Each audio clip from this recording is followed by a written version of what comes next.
Greetings, Tiger fans. Welcome to Hardin County High School basketball here on K93 here in Savannah. Bill Sharp along with Steve Carnell. We're at Caleb Welch Gymnasium right now in a Steve Smith press box high atop the gymnasium. And we are set for a big basketball game tonight, an interstate game between the Hardin County Tigers and the Corinth Warriors. We don't know much about the Corinth Warriors. Hadn't heard much about what kind of skills they have or what kind of game they play. But if they're like last year, they'll be able to compete with anybody. Yeah, and the Lady Tigers are riding a high right now. And we haven't said that in a while. I mean, they played really well. 4-3 on the season. Yeah, they've won 3 in a row. They got a chance to make it 4 tonight here at Caleb Welch Gymnasium. Had a really good win on Tuesday night at Fayette Academy. And really and truly, it was a really good basketball game for them. They shot the ball pretty well in the first half. They fell behind.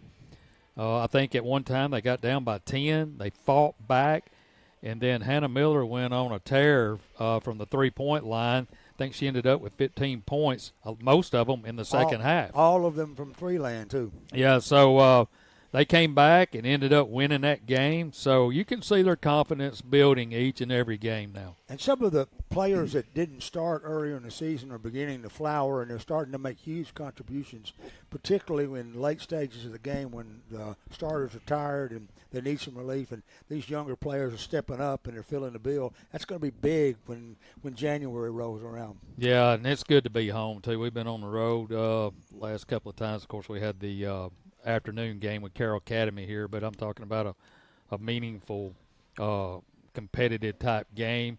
Corinth, just the eye test, they look like they're going to be athletic, and they got some pretty good size down there. That's a big school in Mississippi. They typically do really well in their athletics, so I assume that they'll be tough to deal with tonight. Well, it definitely will be Tennessee versus Mississippi tonight, and we'll be here with them, try to make every call that we can to help them out. But right now we're going to let our sponsors make a call to you real quick, and we'll be back with tonight's starting lineup. So stay with us here on K93.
The starting lineups are about to be introduced as the national anthem. The invocation was held. And for Corinth tonight, Micaiah Williams will be starting. Also, Amaria Swinney.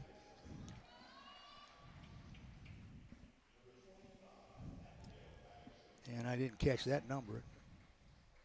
That's going to be Amandalyn Patterson, Abigail Patterson, and they cut the light off. The lights went out on the last one. I think it's going to be Carrie and Crump, but I'll check that one. The lights come back up. They're down. The spotlight's up. Lady Tigers about to be introduced. First off is, I think he said Lilybeth DeBerry. Next is Molly Pierce. I can tell that's her. Clara Callahan. DeBerry is a sophomore. Pierce, Callahan, and Barrier, who has just now been introduced, Neely Barrier, are all seniors. And junior Riley Strickland is the last of the 5 starters. No change in the order in that regard, but Tigers in white tonight, and Corinth in black with red numerals. They're not terribly distinctive, but I think we can make them out. It's real easy to read the Tiger numbers.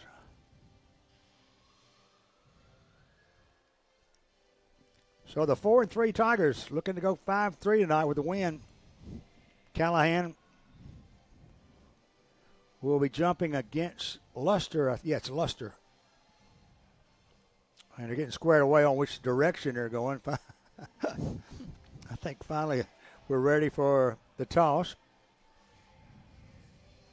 The officials got a little comedy act going on. Here's the toss. It's going to be tapped back and controlled by the Lady Warriors. With it is Patterson, Amandalyn.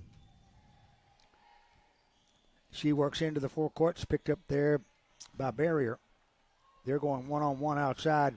Tigers in a man-to-man, that is. And Patterson gets it back down in the corner. Here's a jumper for 3 that's off by the other Patterson on the team. Rebound's taken down by Barrier. Barrier gets the outlet pass down the floor, and going in for the layup off of the pass from Barrier was Pierce, and she missed it. It's going to be knocked out of bounds. Did they call a foul? No, she did. She was too far underneath the goals. He came to the desk, and I thought he was calling out a foul. The inbounds pass is going to be taken by Barrier. 3's up, no good. Rebound taken down by the Warriors. Down the floor they come running. Patterson with it. Over on the left side, going in for the layup is Williams. She missed it. Rebound is Pierce. Pierce outlet pass down the floor. They get it down. Here's DeBerry for 3, dead away. Hits on the rim twice and comes off. Rebound picked up by Luster. And Corinth back down the floor. In the corner they go. Patterson outside. Around the horn out of Williams. On the left. Loose ball got away, but Patterson came up with it, took the shot, missed it. Rebound, fought for. Corinth will have it up, and going in is Williams. She has a shot blocked. I didn't see who got it, but the rebound is going to be taken down, and here comes Strickland running underneath the Callahan. Callahan turns to the left and scores. A little 2-foot bank shot, and the Tigers take the early lead 2-0. Tigers put on full court pressure and force it out of bounds on the near sideline here. It's touched last, I think, by Strickland. And they will give it to Corinth as Patterson inbounds it to her sister, I'm assuming. She goes in for a layup and blew it, missed it. Rebound's going to be picked up there by Pierce, and she's running into the forecourt, stops in the circle and then moves it to the right side now to Strickland. Back to Pierce. Corinth in a man-to-man defense as well. Pierce out of DeBerry. Callahan comes out high. She's at the free throw circle. Dishes it off to Strickland. Strickland goes one-on-one with Patterson and is playing catch on the right wing there with DeBerry. Now to Pierce on the left wing. Takes a stab and kicks it back to Strickland. Strickland drives in, pushes it to the left, and it goes out almost out of bounds, saved in by Pierce, but picked up by Corinth, and down the floor going in for the layup that went from almost coast to coast is Patterson. That's a Mandolin Patterson. She gets the first 2 points for Corinth, and we're tied at that point. In the corner, the Tigers take it offensively. They get it to Pierce, now to Callahan. Couldn't handle the bounce pass, loose, and the Warriors have got it back. Patterson across the timeline, goes in the corner on the left side now to Patterson. A 3-point shot's off, no good. Rebound, take it down. Barrier running. She'll run the length, go in for an uncontested layup. Nice drive, nice shot by Neely Barrier, and it's 4-2 Tigers. 4:35 left to go, first period. The inbounds pass is going to hit Pierce in the back and go into the hands of DeBerry, or rather Barrier, and they get it in the corner. There's a pass inside. It's going to be knocked out of bounds, touched last by the Warriors. So the Tigers will have it underneath their own basket. They get it into DeBerry. DeBerry is going to, I thought he was going to see it. She did it, and I didn't know whether he'd see it or not, but the official called her for traveling. She took a little skip step after she caught the ball and then went on the dribble. Can't do that. So 4:22 left to go, first period. It's 4-2 Tigers. Warriors with the basketball. Patterson. I thought she dragged her pivot foot too. Didn't get the call that time. Here's a shot off the right wing for three. It's up and good. And Micaiah Williams makes her name known tonight. And it's a 5-4 Corinth lead now. Across the timeline. The Tigers come with it. Working to regain the lead. Callahan gets it high post, drives in the lane, goes underneath, and takes it back. Clara Callahan, that's her fourth point. She's driving the basket and doing well with it. Warriors come down the floor. A driving jumper at the baseline by Sweeney is good, and she's fouled.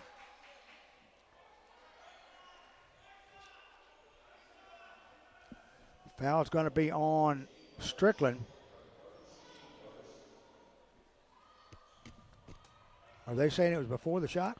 They must I assume. I thought it would be a basket and a shot. Maybe he was pointing down is what it was. Okay, well, it'll be Corinth's ball, fortunately for Tigers.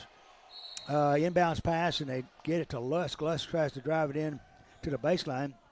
She will be fouled. And this one's going to be on Callahan. I wonder if she'll be shooting. No, it's another one not in the act of shooting. So Corinth takes it out underneath their own basket. They get it into Patterson. On the right side is Swinney.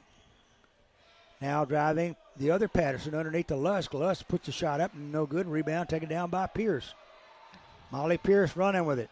Down underneath, they find Callahan open. She scores.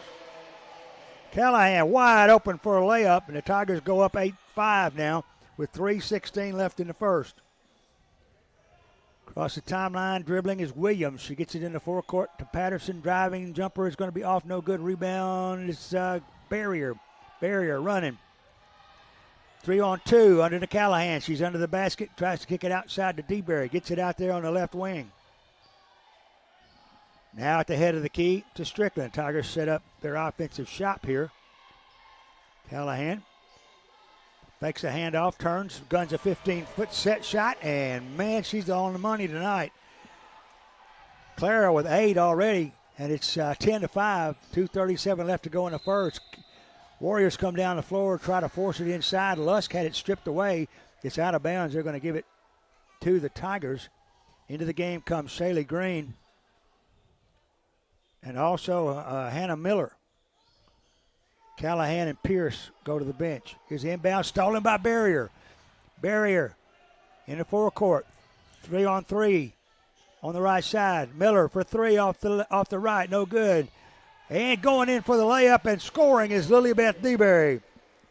She picks up a loose ball inside, banked her home, and it's 12-5. Tigers up by 7. Warriors across the timeline.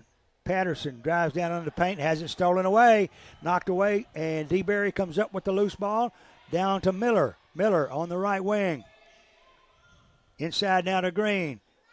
Here's Strickland for 3. It's off no good. Rebound Lusk. She falls to the floor but gets off the pass to Patterson. Now Williams will bring it down for the Lady Warriors. She drives it to the left side and has it knocked away, but it's saved in by Patterson. Now on the right side, here's a shot by Williams. It's no good. Rebound taken down. And coming up with it is Strickland underneath the Green. And Green scores as a whistle, and I believe that will be a shooting foul. It's going to be on Williams, her first. And Shaylee Green will go to the line after scoring. Good work inside there by Green. And the Tiger lead is 14-5 with 1:28 left to go, first period. Green on the line. She'll be shooting 1 for the three-point play. Checking in is Kylie Ramsey. Out comes DeBerry, Lily Beth. And so Ramsey and Miller at the low blocks on the free throws for the Tigers. Green's free throw is nothing but cotton. 15-5, Tigers up by double digits. Across the timeline comes Patterson. Outside to Abigail Patterson. It's a problem you have when you've got sisters on the floor. The Pattersons are playing with it outside the Tigers with a tight man-to-man. Here's a pass down on the baseline. Patterson thought that Lusk was going to fade out. Instead, she backpedaled and she threw it straight out of bounds. Give it to the Tigers. 1:03 left to go in the quarter. Up 15-5. Strickland on the right side now to Avery Beavis, who's checked into the game. Driving with his Green underneath, or rather Strickland. She'll bounce it underneath the Green. Green goes up for a crip shot inside. She didn't hit it, but she's fouled. The foul is going to be on Mandolin Patterson. And to the line will go Shaylee Green to shoot 2 more. First one's off, no good. 50 seconds left in the quarter. It's 15-5. Tigers by 10. Now 11. Green with 4 points. And the Warriors trailing 16-5. Here's a steal at midcourt. And there's an immediate timeout. It looked like Beavis was diving for the basketball, and she might end up traveling so quickly. Now we got a timeout called. Yeah. So it's timeout on the floor. Tigers lead 16-5. 42 seconds left in the quarter. We'll be back in 30 seconds.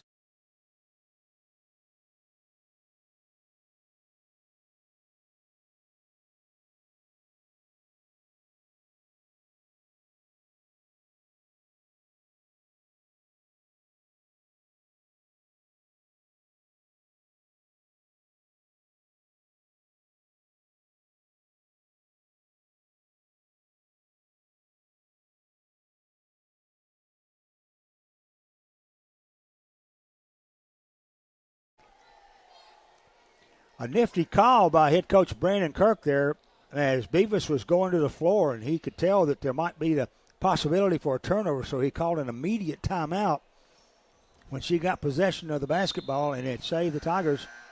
Whoa, it's our ball. It's our ball. They're giving it to the Warriors. Yeah. I was going to say, something's not right. Well, their offense was all down here. I think everybody's confused. A lot of confusion going on tonight. It started with the jump ball. All right, we've got the ball now, and Beavis has it on the right side, and we did it again with the stutter step. Miller's going to be called for traveling with 34.3 seconds remaining. And Patterson will bring it down for Corinth. She'll have it tapped away by Miller. She touched it last, though, and it'll be Tiger basketball in the backcourt. 27.8 seconds remaining in the first period. Tigers up 16-5. Across the timeline, Strickland to Ramsey on shade in the right side. Here's a three that's put up and no good by Miller. Rebound's going to go out in the corner. Strick. I thought got the baseline, yeah. Okay. So it will be Warrior basketball. They're coming down the floor with 12 seconds left to go. Patterson looking inside. Now to Williams, and she traveled, I thought.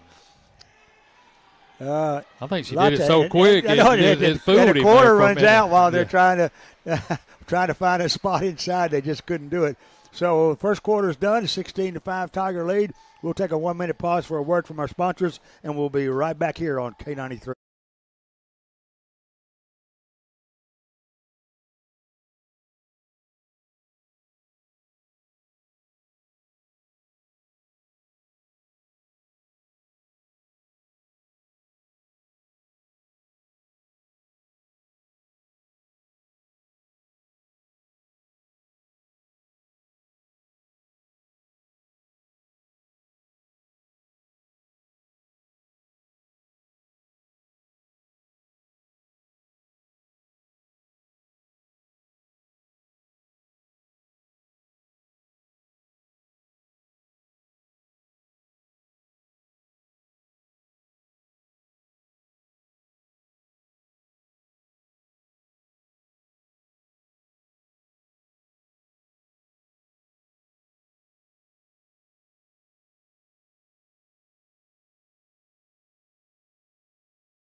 Lady Tigers dominated pretty well. Not only even the score is not indicative of how much they outplayed Corinth in the first quarter. But we'll see what happens here in a second. Got to put quarters together. Here's a pass to Callahan on the inbounds with Tigers starting out with the second quarter. Yes. We get called with another floor mistake. We can't keep. That's 3 walk calls on us. I think they've had 1 or 2. So. A lot of anxiety going on, I guess. Swinney will dribble around the floor for the Warriors. Pass it underneath. Under there is Strickland getting a hand on a pass inside. Gets the steal. And now we'll bring it down the floor on the fast break to Barrier in the corner for a long three. She got it, yes. Neely Barrier, that's her prime spot. She likes it right there. And the Warriors inbound it to get it to Lusk in the forecourt. Now to Swinney. And that's Zoe Stafford, not Lusk, who's in for Corinth now. Charlie Beth Biggs has it now. They put in a whole new starting five, I think. And the shot's off on the left side. It's no good. Rebound taken down by DeBerry. DeBerry gets it over to Strickland. Strickland tries a long pass down the floor that was intended for Pierce, and it was just too high and too hard. Out of bounds. Tigers making a couple of miscues here early in the second quarter, but they lead 19-5 due to a Barrier three-pointer. 7 minutes left to go in the second period. Corinth down the floor. Biggs with it. Tries to pass it down in the corner. DeBerry got a hand or a foot or something on it. Goes out of bounds. Give it to the Lady Warriors. And the pass down on the baseline intended there for Luster. She lost her handle, and it went out of bounds. Tigers will get the turnover. Neither team impervious to turnovers tonight. But here comes Strickland. Drives in the middle, splits a double team, kicks it right to Pierce for the three. She got it. One thing about it, if you can hit them, take them. 22-5 now. Tigers crawling ahead here. Across the timeline comes Biggs. She gets it over to Patterson down in the corner now to Lusk. She gets it in the lane, turn around, bank shot, and boy, she got that one. So Jatya Luster, it's hard to say that, gets her first 2 points on the night, and it's 22-7. Tigers working inside, and Luster just gave Callahan a shot down at the low post area, and she's going to pick up a foul for her effort there. And the Tigers will take it out. Inbounds, a barrier for three on the right. She missed it. Rebound. Callahan's going to get it outside. Now over to DeBerry. DeBerry to Strickland. Callahan in a circle. Gives it now to, and a three-pointer taken. I didn't know whether she was on the line or not, but Callahan knocks down a three from right at the tip of the key, and it's 25-7. There's a pass outside, and it looks like Barrier is going to pick up her first personal foul. Indeed, she is, and with 5:32 remaining in the second period, it's 25-7. The Tigers have moved out to a substantial lead here. Swinney gets it in the corner, goes over to Williams outside at the head of the key. Attempted steal by DeBerry is going to get through to Swinney. She goes in for the shot, missed it, rebound. Green tapped it over to Strickland. Strickland down to the other end on the left. Here's a three-pointer put up and good by Lilybeth DeBerry. So the Lady Tigers burning up the nets from three tonight. They lead 28-7 with 5:05 left to go in a half. Full court pressure. Going to be a steal with Barrier knocking it away. Loose ball into the forecourt. They're going to call traveling again. I frankly don't know who it was that traveled. I'm not even going to point it out. But I didn't see anybody have control of the ball, actually. Either. So we're just going to let that one slide. Yeah. Warriors will have the basketball, and the Tigers will have to just save that one for another day. Maybe the film can tell. Williams on the left side goes down the low post, puts up the shot. It's off, no good. Rebound going to be put up and a follow, no good. Now another follow is finally going to be put up by Luster, and she'll pick up her fifth point. Now there's timeout on the floor. Timeout Corinth. 4:38 left to go in the second. 28-9 Tigers. We'll be back in 30.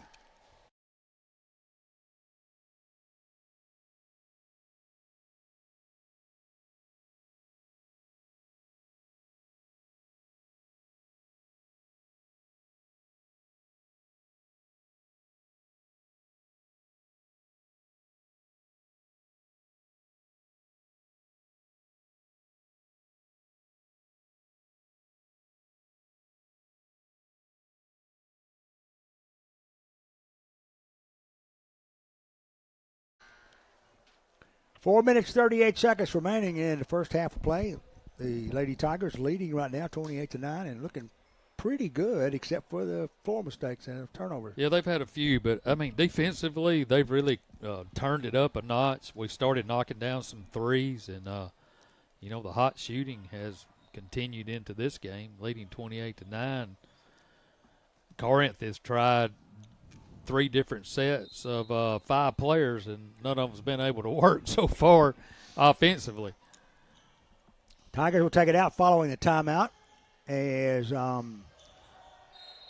that's DeBerry passes it over, trying to get it to Green in the forecourt. Gets batted away and touched last by Corinth. It will be Tiger basketball. Inbounding. Now they're saying it's going to be, what's he doing? The official. Well, they were going to give it to us, and now they're going to give it to Corinth. Oh, well, Corinth gets it now, and so here we go. Yeah. Across the timeline, Swinney. Picked up there by DeBerry on the left wing. Outside to Patterson. She drives in. Has it stolen away. Coming up with it is DeBerry. She drives down, puts it up, and scores on the fast break. The steal, the drive, and the points for Lilybeth DeBerry right there. She's got 7 tonight, and it's 30-9. Down the floor, there comes Swinney. Tries to go in the lane. She loses control of the ball. Lusk and Green go at it inside, and a held ball, I believe, is going to be the call, which will be. That will be in favor of the Warriors. Halfway done with the second period, 30-9. Green's just a freshman, right? Is that correct? Green, yes, yeah. Yeah, freshman. and she's getting better and better. Better and better, no kidding. She's physical inside for sure. Driving down on the baseline, putting up the jumper is Swinney. Whistling a foul is going to send her to the line. going to be on Miller, her first.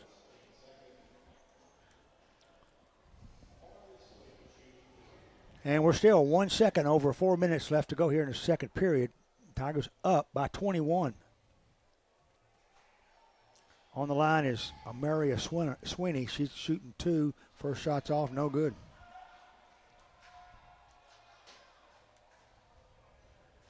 Nice little crowd here, particularly with a lot of stuff going on. A lot of stuff going on in the community with Main Street down having an event tonight. And second shot's up. It's good. It's 30-10 now. Corinth breaks double figures. Little Beth has a pass partially blocked. Loose ball is going to be picked up and saved there by Beavis. Down in the corner, here's a shot by Barrier for 3. Man, if we get that good at this kind of thing, no telling what this team can do. 33-10. Across the timeline they come. It's batted away by Beavis. Finally picked up and going in for a layup is Sweeney, and they're going to call her for traveling. I think she dribbled it out of bounds, actually. Well, they came out and pointed to the floor, but I thought maybe it was – I can't see the line from here, but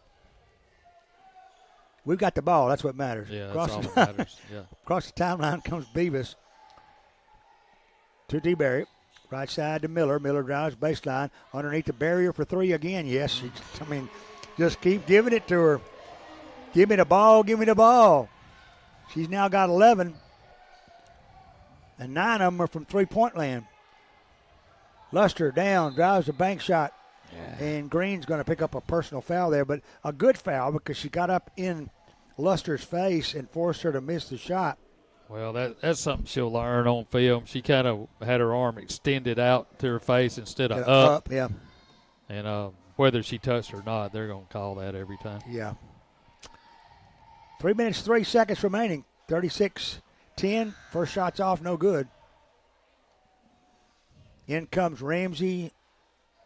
In comes Pierce. In comes Strickland. Barrier's taking a seat. So is Callahan. So is Green. Second shot's off, no good. Rebound jerked out of there by Miller. By far the smaller player in that lineup. She pulled the rebound down, and the Tigers bring it down on the offensive end with 2:51 left to go in the second period, 36-10. Here's a pass underneath to Ramsey. Ramsey rolls right and banks her home. Man, good ball movement right there by the offense, too. Nice feed inside by Strickland. Around the horn comes Patterson. Here's a three-pointer put up on the right side. No good. Rebound, Strickland. She's running. She's going to drive in the lane, go underneath, put the shot up. Yes, got it. Nice drive. Pretty shot by Riley. And the Lady Tigers are burning it up here with 40 points in the first half already and 2 minutes left to go. Here's a long three-pointer on the right side. No good. Luster's follow won't go. Rebound picked up, and out comes Strickland. Down underneath the Pierce. Pierce goes up for the shot. She gets hammered. And the shot never got past the backboard, and the foul is going to be on Amanda Lynn Patterson, her second. That's a good athletic play by Molly, too. She had to knock it down, number one. Yeah, with a heck of a pass. I mean, Strickland threw a bomb in there. As the first shot is up and good by Molly. She'll get one more. Tigers lead 41-10 with 1:57 remaining.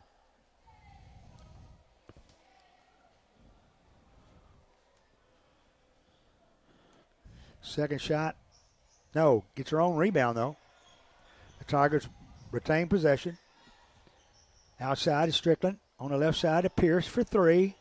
No. Rebound. Miller and Patterson fight for it in the corner. Finally, there's a pileup that includes Ramsey, who dives in, and there's a held ball, which will be Tiger basketball. And I'm guessing. But if I'm going to guess for the Tigers. Into the game comes Kate Helen Parrish. The possession line, they thought it was It's not working for us. That's good. We can always just point it our way. If we can ever find a spot to throw it in. 1:43 remaining in the half, 41-10. There's a lob underneath, and going up for the shot is Ramsey. She got the pass under there by Pierce. She's fouled. Kaylee Stafford picks up a foul for Corinth, and to the line will go Kylie Ramsey to shoot 2.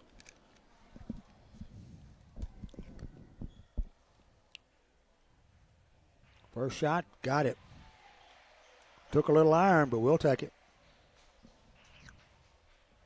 138. Second shot, cleanly in the cotton, and it's 43-10. Tigers up by a third of 100. Across the timeline comes Williams dribbling.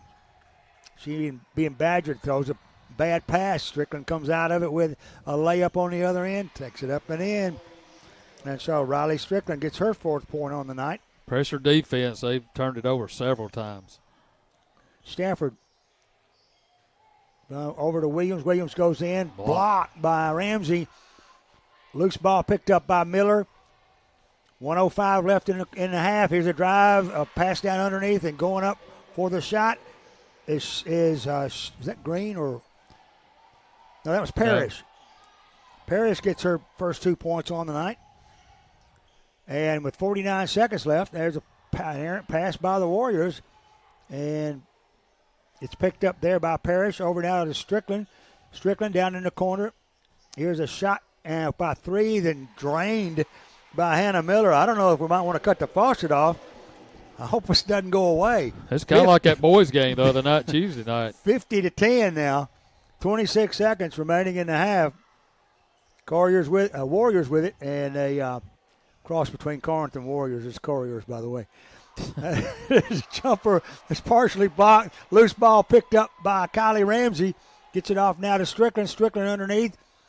Parrish had it and lost it. It's out of bounds. 7.6 seconds remaining in the half. Tigers up by 40.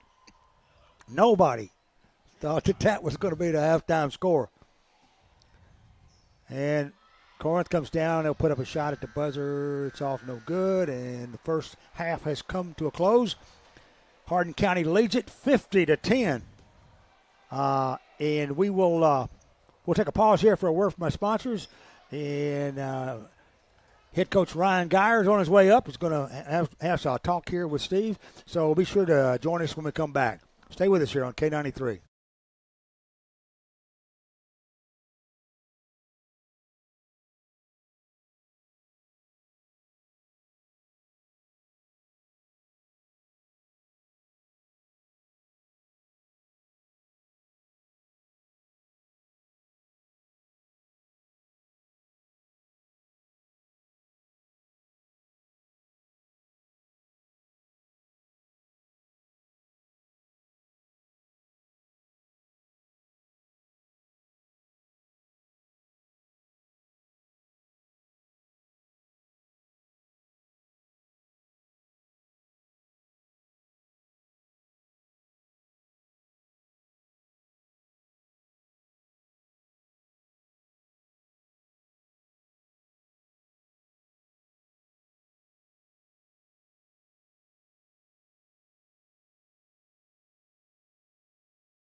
Welcome back to Michaela Welch and to 93.5 FM, your home for Hardin County sports and your voice for Hardin County basketball. The Lady Tigers on top of the Lady Warriors from Corinth, 50-10, and I did say that right, 50-10, 50 points in the first half for the Lady Tigers. They were as hot as the Tigers were in Fayette County in the first half over there as we bring in Ryan Geyer. Ryan put up 50 over there on, I don't know what they were. What were 25. they? Yeah, 50-25 over there on them. But, man, what a great start, a road game. And it was a great start for your team, especially after Tuesday night. And I was going to go back to the Central game. We've already talked about it. But, you know, you go to Central game and then you go to Carroll Academy. You kind of want to maybe play somebody differently and kind of get back. But, man, they picked it up, and what a way to start a game Tuesday night. We did. That was the biggest point of emphasis for us was just coming out and not having a repeat of the Central game, and we did the exact opposite of that. And that I was really proud of our guys coming out hot and playing with energy, and just kind of translated through the team. And anyway, we probably played the best half of basketball we played in that first half against Fayette Academy, and so we hope we can keep it rolling and translate that here tonight at home. When you got such a big league like that, you go into halftime, I know you're probably thinking yourself, you've done this long enough that there's no way we're going to do this in the second half. We just got to stay focused and get out of here. Right. You know, our goal was that first group. I said, hey, you know, it's 25. Our goal is to extend it to 30, 35, and not let them cut it to 15. I knew they would make a run and make some shots, and they did that in the second half. But overall, we still played well. Kind of when you get in a high school game like that, kids can kind of take the pedal to the metal off a little bit. Just, you know, you get caught up in the score. But anyway, we battled. They got hot, but we still were able to keep it distant enough. So hopefully we can keep rolling after a good game on Tuesday. Well, home tonight, Corinth in town. Last year, they kind of got us on a last-second, I think, half-court bank shot. I'm sure you've remembered that, and would like to return the favor. Maybe put a little more on them. We don't have to wait till the last-second shot. That's right. Yeah, that was we talked about that today with the guys that were here last year. We were up 2 and had a missed free throw, and they sank one from about 70 feet off the glass and beat us by 1 down there. So we're hoping we can get them back here tonight. And they've got a new coach, lost some guys last year that played and started for them. And so they're kind of figuring themselves out a little bit too. But, you know, Corinth basketball, they're always going to be extremely competitive. So we know we've got a tough team tonight, but we're looking forward to it. Yeah, they've got a really good tradition over there of playing really good basketball in that classification in Mississippi. And it's good to get them back over here and kind of get some of these teams like Corinth. I know we play Tisch County and Walnut. You know, we've kind of these bordering states. But it's good to get them back on the schedule. It is, and I can't remember the last time they've been here. It's been a while. So, anyway, hopefully we can come out and play well early. Well, I appreciate you coming up here, and hopefully we get a win. And, you know, the girls are going for 4 tonight. You're going for 3 in a row. Yes, that's correct. All right. Good deal. Appreciate you coming up. That's Coach Ryan Geyer. They'll come up after the ladies. The ladies lead at 50-10 here at halftime over Corinth. We'll have more basketball action in the third quarter. Tip when we return. This is Hardin County Basketball, 93.5 FM.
All right, welcome back to Hardin County High School basketball here on K93 Sports. Bill Sharp, Steve Carnell here. We're at Michaela Welch Gymnasium, and we are enjoying a big night for the Lady Tigers right now as they've scored half a century, 50 points in the first half, and they lead by 40.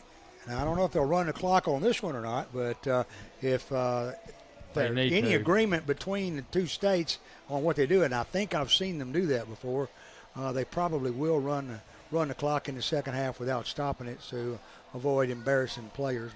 But I don't think that it's a matter of Corinth not being that good. It's just when you can hit 7 3-pointers in one quarter. Well, defensively we have just stifled them, and we've made them turn it over several times.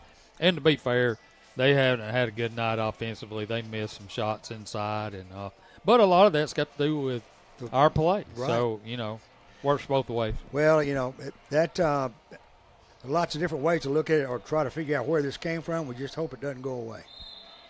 So, to begin a third quarter play, the Lady Warriors will have the basketball, and they will bring it to their end, pass underneath the Luster. Luster has it stripped away. That defense working again, coming out this time with Strickland with it. She's running the Tigers on the fast break. Down in the corner, they get it to Pierce. Pierce tries to go under to Callahan.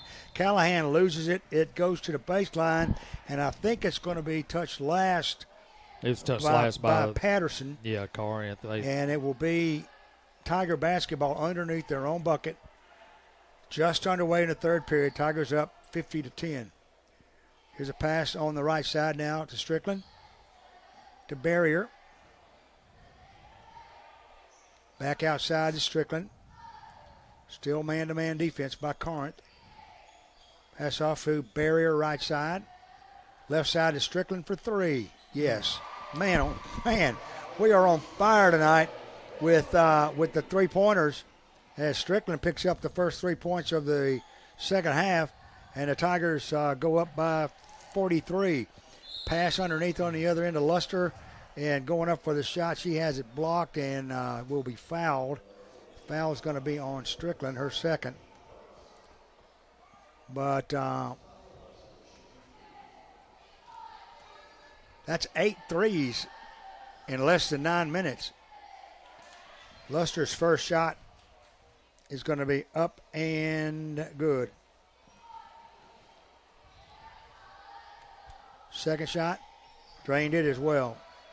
So, the Warriors get on the scoreboard here, and it's 53-12. That is in the second half. Across the timeline, Riley Strickland picks up a dribble, passes it off now to Pierce on the right wing. She takes a couple of dribbles and passes a bounce pass to Strickland, coming to her side. Now to Callahan, or rather to DeBerry, who has moved way outside. Get it off the head of the key. Now under to Strickland, try to get it under to Callahan. It's batted away. Stolen by the Warriors. Here comes Patterson dribbling into the forecourt. On the left side now to Williams. Driving. Left-handed hook shot. And I think that's going to be Micaiah Williams. Yes, it is. She'll pick up 2, and it's 53-14 now.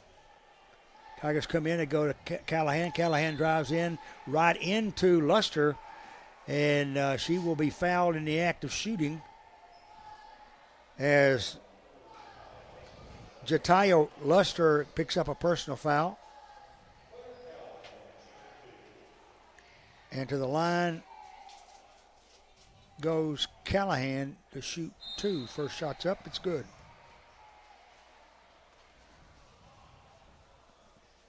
Right now, the Tigers are 5 of 8 from the free throw line. 6 of 8, I'm sorry. Now 7 of 8. As Callahan converts. Across the timeline come the Warriors. They go down in the corner, dribbling as Williams. She gets it outside to Patterson. She's on the right wing now, looking inside, getting badgered by Pierce as she does so. Drives down in the corner, tries to hook it into the lane, but hooks it right into the hands of Strickland. Strickland, outlet, down underneath, gets it to Barrier. Barrier lays it off the glass and scores. Offensively, I don't think you can get things to work as well as they have tonight for the Lady Tigers, and they lead by a score that's respectable, 57-14. Pass in the corner. It looked like another traveling job, but Patterson gets in the lane. Here's a bank shot off the left wing, off no good. Riley Strickland, with one of her umpteen rebounds tonight, gets it down the floor to Callahan. Callahan on the left side of Barrier, and Barrier has got 16 now. They won't call uncle after this quarter. 60-14. Had a double dribble. I saw it, and I wondered if the official, she had her back to him, but he did catch her as Swinney went from left to right and put both hands on the ball, lo and behold, and it will be Tiger ball on the turnover. In comes Beavis. In comes Green. In comes Miller. As DeBerry, the only starter on the floor, gets it underneath now to Green. Take that back. Strickland is still in the game. Strickland underneath the Green. Green drives in, missed a little grip shot underneath. I thought she might have been fouled, and indeed she was. So Shaylee Green's going to go to the line, shooting two. Foul is going to be on Swinney, her first. And Shaylee Green on the line, freshman. Steve said she is playing more like a junior or a senior in the last 2 or 3 games. Yeah, she's come on strong. She's physical inside too, and that's what we need moving forward if we get ready for district anyway. She missed the second free throw. The Warriors with the rebound. 4:30 left to go in the third. Tigers up 61-14. Here's a steal. That's coming up with it is DeBerry. She'll drive it in for the layup and score. So that, as Steve said earlier, this pressure defense has killed the Warriors tonight. And they'll bring it down with Williams on the dribble. About halfway through the third period, 63-14, Tigers on top.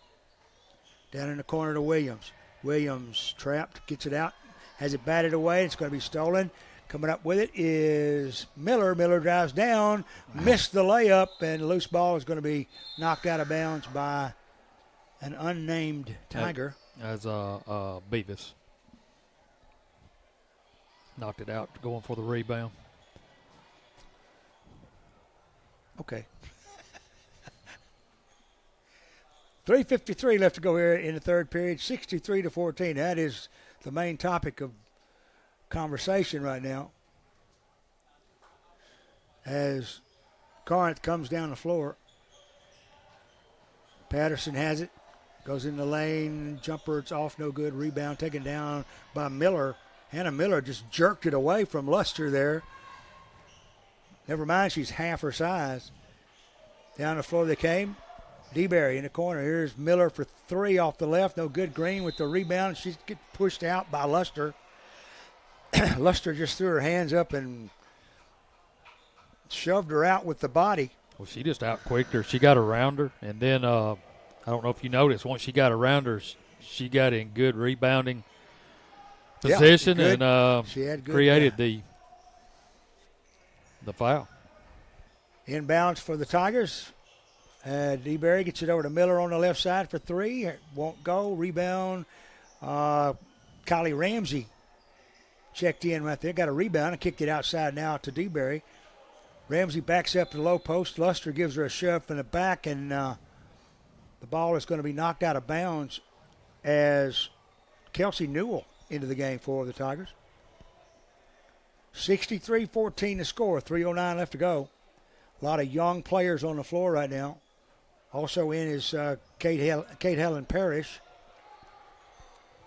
On the left side, they go to Miller. Now to Parrish. Back to DeBerry. DeBerry, only a sophomore. Coming outside, on the left side, they get it to Newell. There's a pass underneath trying to get it under to Parrish, and it's knocked out of bounds. They say touch last by Kate Helen. Give it to the Warriors with 2:38 left to go here in the third. I didn't look to see if the clock was still running during that. It hadn't stopped. Okay, so the clock is running full time, and we've just got another steal. Coming up with the ball is DeBerry. She goes on the left side to Newell. Back over to DeBerry on the right wing. DeBerry backs out. Newell under. Ramsey has it. Dishes it outside, and looks like Miller's going to be going to have it knocked away from her. It will be Tiger basketball on the end line with 2:10 remaining. Miller gets the inbounds pass, takes a three off the left side. Count it. So Hannah Miller gets her 6-point on the night. And the Tigers keep building that score, 66-14. Patterson throws it away, almost hits a cheerleader or a dance team member that wasn't watching about a foot higher. That would have been trouble. I wonder when they start the fourth, they'll just go ahead and start the clock. Yeah, they'll start it like usual. Miller just don't want to stop this shooting exposition. Miller takes another three on the left side. This one rims out. That's Parrish fighting for the rebound. It got stripped away, though, and Warriors come down the floor, trailing 66-14. They get it under to Luster. Luster is going to lay it up and in and cut the lead to 50. On the left side, they go to Miller, to Parrish. And the Tigers are going to end up with a back. Oh, they're saying it was touched by now. I saw her tip it, but I didn't know if it was in time. They saved it in, and DeBerry goes down and tries to go on the left side to Miller. No, they did stop it. Yeah, they stopped it a minute ago, I thought. Why aren't we stopping the clock? May be something to do with interstate play. I don't know if that's been arranged. Here's a steal by the Warriors, going in and putting up the shot there. For the life of me, I can't see her. Well, I think I'd go and discuss it if I was their coach. That was Patterson. She's fouled. And I think it was Parrish on the foul. No, they're going to call it on Miller. So the first shot is up and good by Patterson. She'll get one more. Clock stopped with 49 seconds left to go in the third. Second shot's an air ball. That's got to go out of bounds. They got to take it in on the side. Have they changed that rule? No. Okay, I guess not. It used to be if you didn't hit the rim on the second shot, it came out of bounds on the side. I'm just wondering why the clock's not rolling. 42 seconds. Tigers got the ball. That's the main thing. And they go now. That's Ramsey with it. Kicks it in the corner. They get it down to Parrish. Parrish tries to get it back to Ramsey. It's a loose ball. Coming up with it is Corinth, and they're down the floor. Harem Scarum here with 25 seconds remaining. Here's a three-pointer put up from Never Never Land running. And for the life of me, I can't see her number. I think it's going to be Patterson. But it's 66-20 now, 9 seconds in the quarter. Driving in and thinking, I think she thought that Miller was going to go to the basket, and Miller went to the corner and bounced it right out of bounds. So here's a shot at the buzzer at the end of the quarter. It's off, no good. 66-20 is the third quarter score. We've got 8 more minutes to go.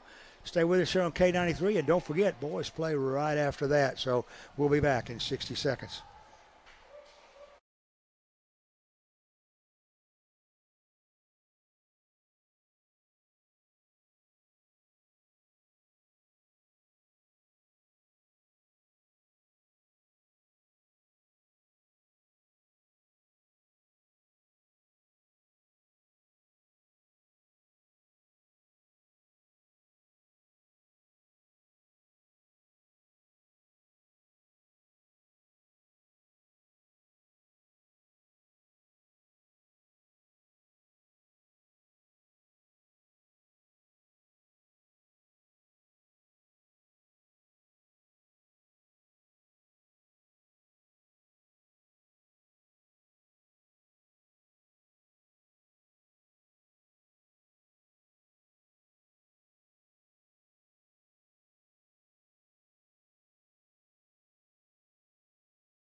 Lindy Kate Hosey is going to be starting for the Tigers in the fourth quarter. Had seen her in a couple of games here. And dribbling outside is Strickland. She gets it over to Beavis. Beavis to Miller. Miller's going to get called for traveling. She has got a bad habit. It's a little stutter step that she takes when she receives the pass. And a lot of officials are not going to let you do that. So the Tigers cough it over. And down the floor they go with the substitutions galore for Corinth. And the clock's running now with it out of bounds. So the Tigers will bring it down the floor. They get it to Strickland. Strickland will lob it in now to Hosey. Hosey goes underneath and going up for the shot. Strickland, it gets blocked though. And it's blocked by Biggs. Richardson brings it down. Pass into Biggs. Loose ball. Hell ball will be called as Biggs goes in after it, but you're not going to deny Riley Strickland the ball when it's anywhere close, and so she got in there with her. And a jump ball will result in the Warriors basketball. The drive underneath, and Biggs goes up and scores. She got her rolling inside. And there's a steal. Coming up with the steal is, I think that's Stafford. Stafford was moving toward the baseline. She will be fouled, and the foul was on Green, I think. Yep.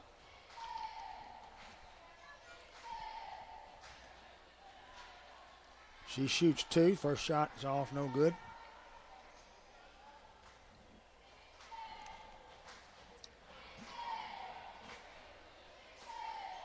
Second shot off as well, and a lane violation. They're going to give her another shot.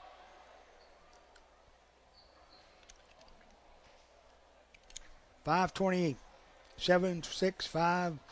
Clock running here in the fourth quarter. 66-22. Tigers up and in control.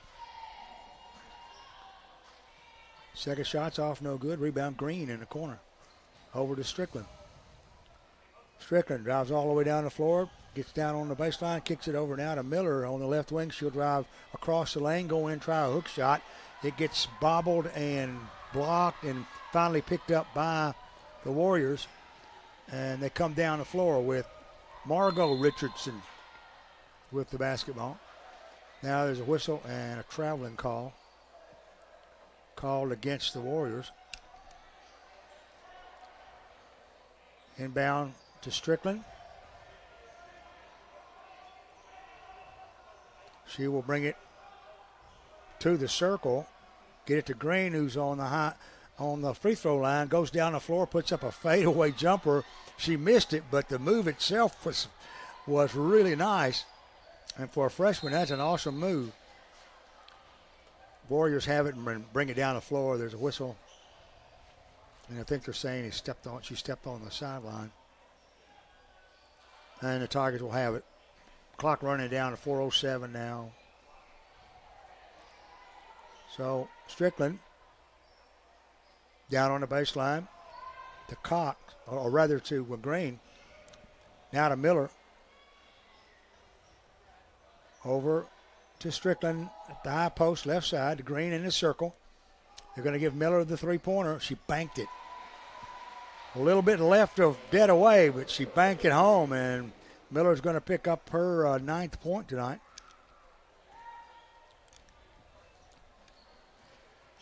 And the Tiger lead is now 69-22. Clock running with 3:29 remaining. Tigers will go 5-3 on the season. Ball gets away, stolen by the Tigers. Coming out with it is Strickland. Long pass down underneath. Going up for the shot is Hosey. She missed it, but she was fouled. Fouls on Cliff.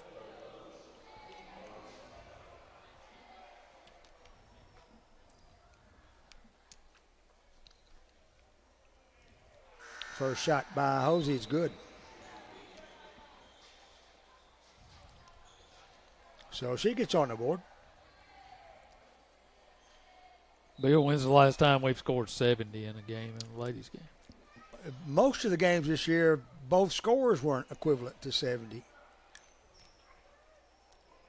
It's been a red letter night. It really has been an awesome offensive explosion by the Lady Tigers. And I don't care if you're no defense at all. You still got to hit those threes, and we've hit them. Second shot's off, no good. But Lindy Cake gets one for the night so far. And it's 70-22.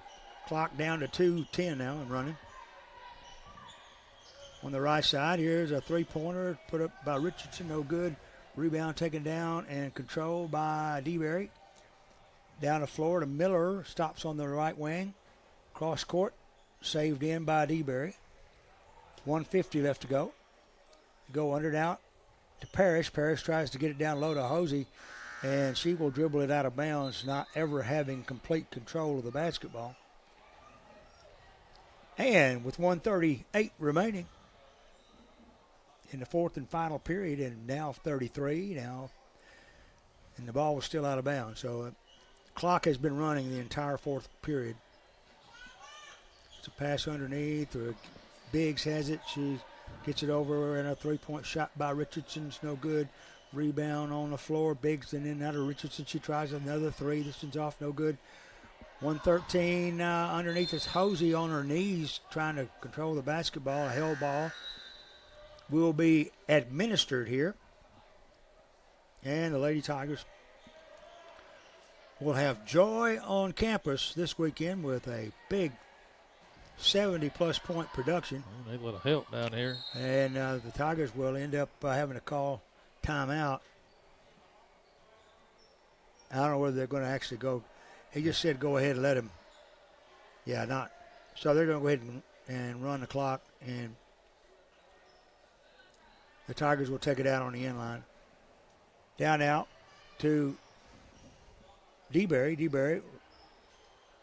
Right side down to Newell, back to DeBerry.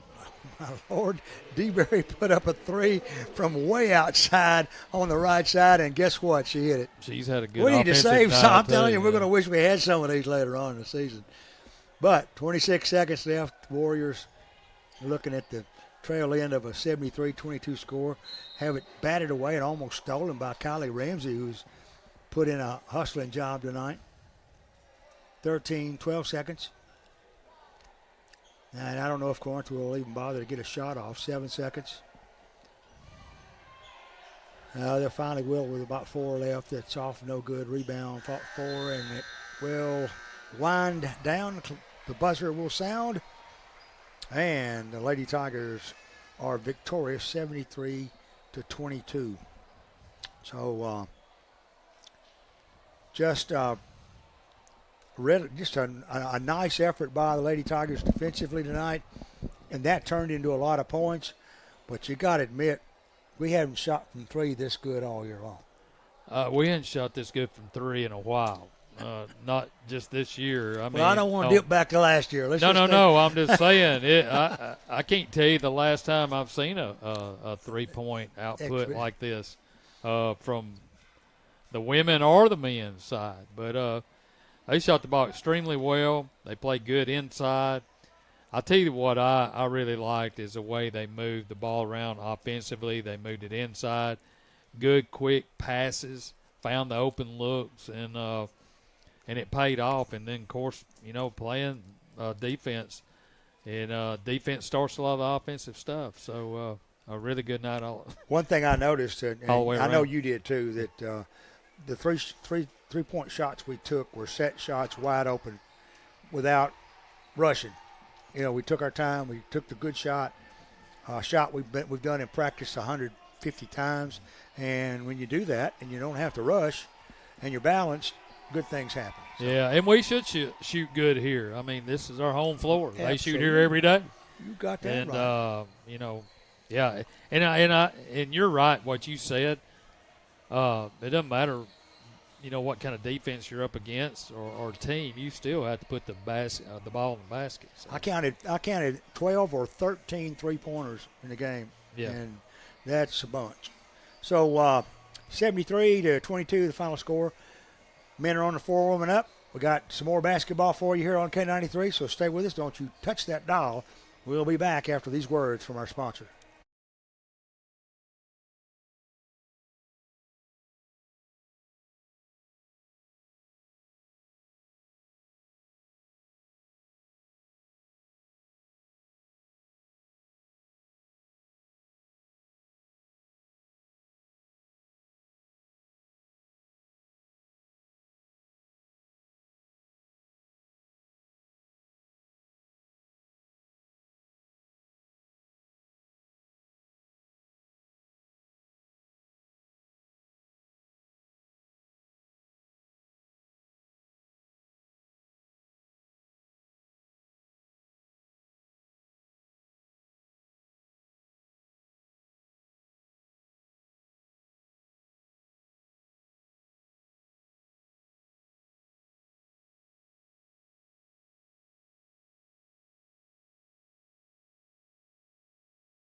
Welcome back to Michaela Welch Gymnasium as the Lady Tigers just defeated the Corinth Lady Warriors for Game 1. Game 2 set to start here in about 4.5 minutes. It'll be the Tigers and the Warriors here in the nightcap. You're listening to Tiger Basketball right here on 93.5 FM. I'm Steve Cornell along with Bill Sharp, bringing you all the play-by-play as we get you ready for the starting lineups here in just a few minutes, and also the opening tip. That's coming your way next. Let's take a brief time out. We'll be back with more Hardin County basketball right after this.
We're home here at Michaela Welch Gymnasium tonight. Bill Sharp along with Steve Carnell and Steve Smith press box here as the Lady Tigers just put on a offensive and defensive clinic, 73-22.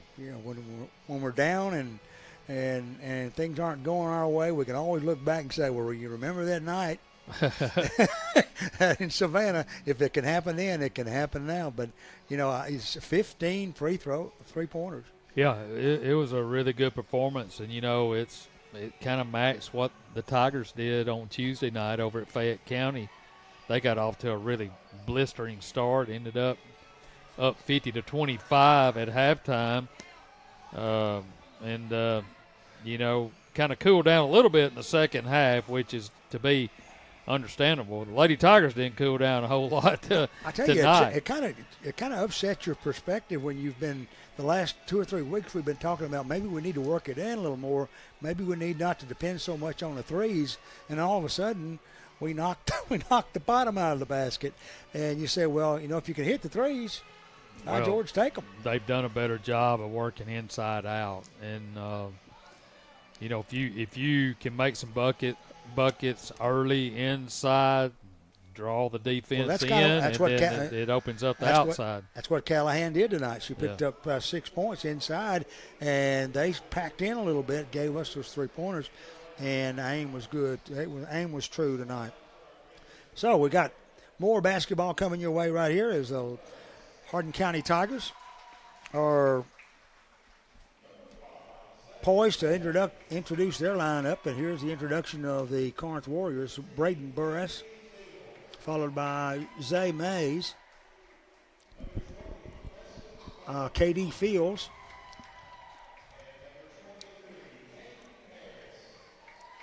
then Preston Crump, and that's all that I caught before the lights went out. And Taylor Couch, side court. You always know that we're ready for boys basketball action when Taylor comes out. Unofficial mascot of the Hardin County Tigers. Jackson Burdine, the first to be introduced. Burdine is a sophomore. He's followed by Ben Benson, a senior. Then senior J.T. Smith.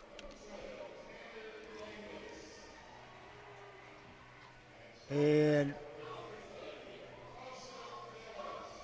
I thought they said Jacob Saunders. Yeah, It was Tanner Davis. Tanner Davis. Yeah, And Carson Phillips. I was trying to listen to what he said, and then Carson Phillips. So Phillips is a senior, and so is Tanner. You never know if somebody's sick and they don't tell you. But when you're in the dark and you can't see any better, that looked like an 11, and it was a 12. So, if there's any confusion, Tanner Davis is indeed starting for the Tigers tonight. Still, there's confusion about which side we're going to be. We always, have offense on the south goal. Tap's going to be controlled by Davis, almost saved in bounds by Burdine, but he's forced to run out to catch it as Tanner got a little bit too much ball. And it will be Warriors basketball to begin the first half of play. And there's a problem with the clock. Clock ran during that whole. Well, the ball was tipped, but I guess they're saying that it. Well, it shouldn't start until it's caught by somebody, and Burdine caught it and went immediately out of bounds. Well, they had about 14 or 15 seconds off, and they moved it forward. back. Yeah, moved it back to 4 seconds used. So 7:56 left on the clock. With it now is Mays. Mays gets it to Harris. Here's a jumper. It's off no good. Fight for the rebound. Coming up with it is Crump. His shot's no good. Finally, Phillips clears the board. Gets it out to Burdine. Burdine running. He stopped at midcourt. Half-court pressure being applied by the Warriors. JT goes to Burdine on the left wing. Burdine. Benson in the corner. Back to Burdine. Back underneath to Davis. Davis slides right to left. Banks it home, and he's fouled.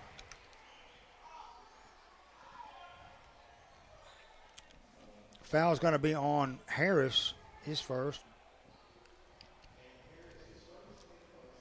And on the line is Tanner Davis to complete.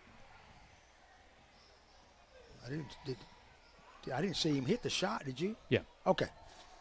So he had one shot, and he hit it, and it's now 3-0.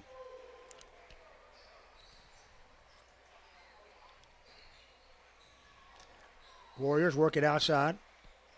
Tigers in a man-to-man. With it is Mays, guarded by Phillips. On the left side now to Harris. Harris back to Mays. In the corner, right side. Round to Crump. Crump drives in the free throw line. Gets it over now to Harris. Here's a three-pointer fadeaway. Daring shot in the corner as a fadeaway. And for three, it's off no good. Phillips gets the rebound, gets it out to Burdine. Burdine over to JT. JT takes it on the left side for three. In and out, no good. Rebound, Warriors. 3-0 early in the first quarter, as the score would indicate.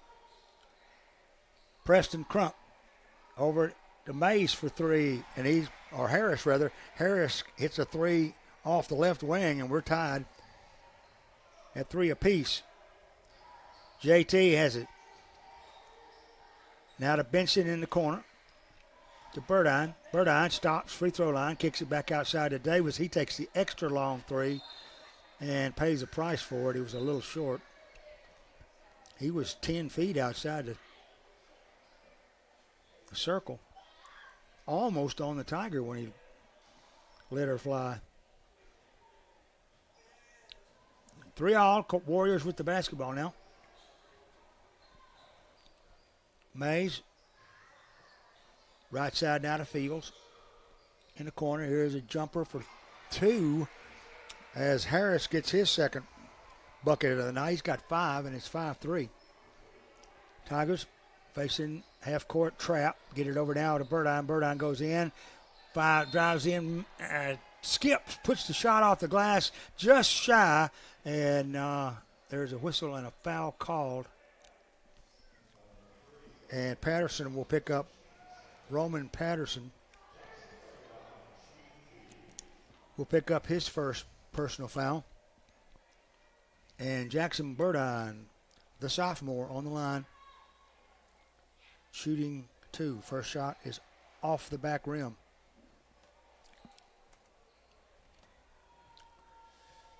.5:23 left first period. Tigers down 5-4 now as Burdine hits 1 of 2.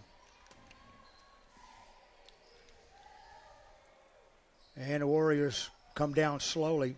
KD Fields with the ball. On the left side of Crump. Crump stopped on the baseline to Mays. There's a whistle and they say he stepped on the line. Either Crump or Fields one got their foot on the no man's land on the side court.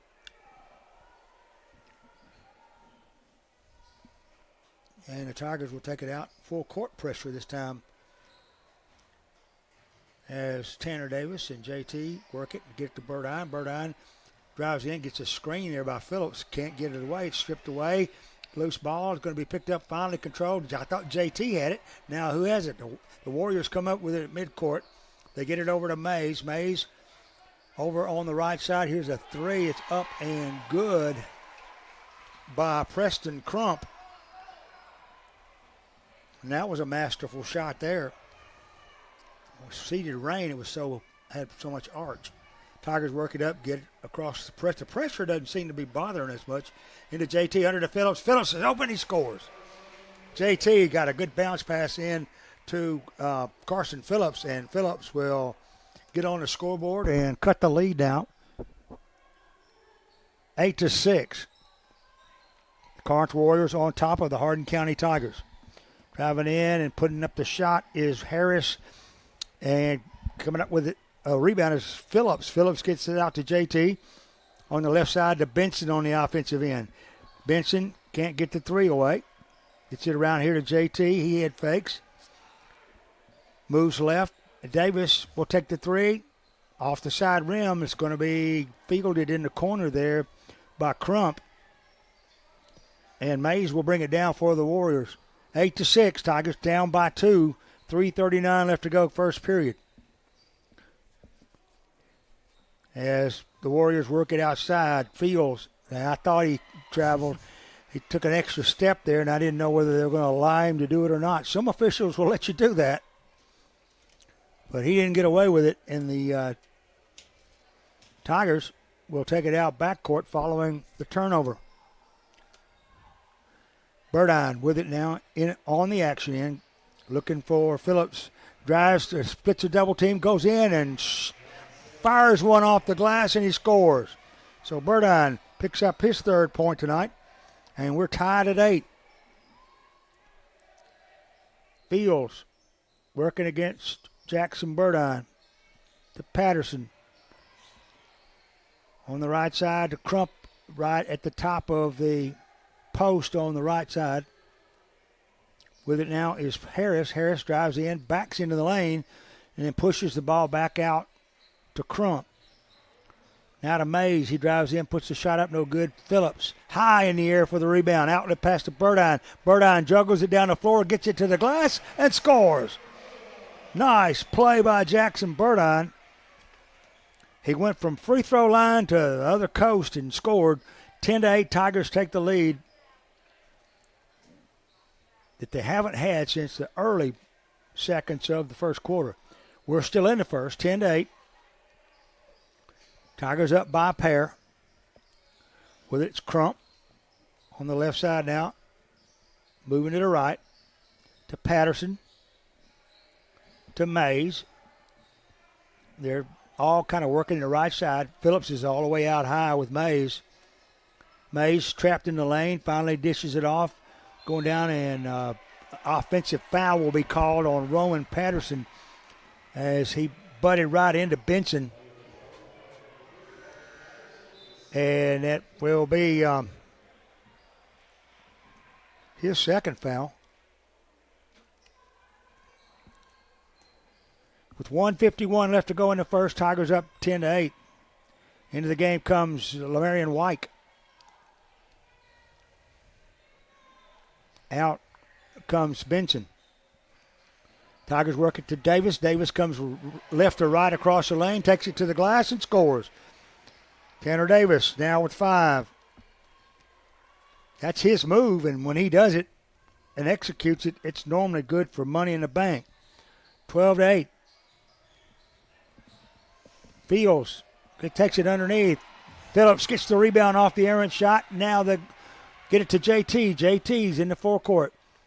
On the left side, a Burdine in the corner. Crosses the lane, goes under, fadeaway jumper off the glass. No, it's a whistle and a foul. It's going to put Burdine on the line, though. And that's where Burdine can cash in. That's a third foul on Patterson.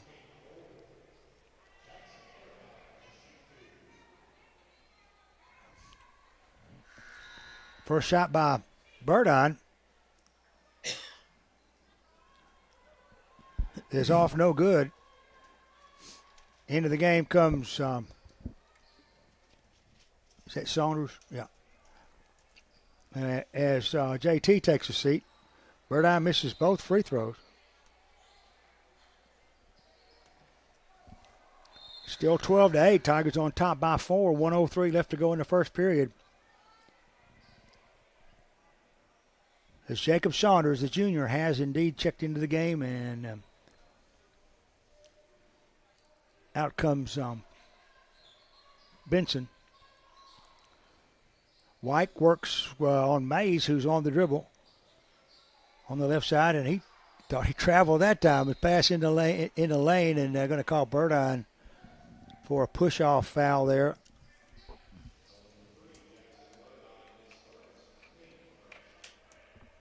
And that is the first foul on the Tigers in the game.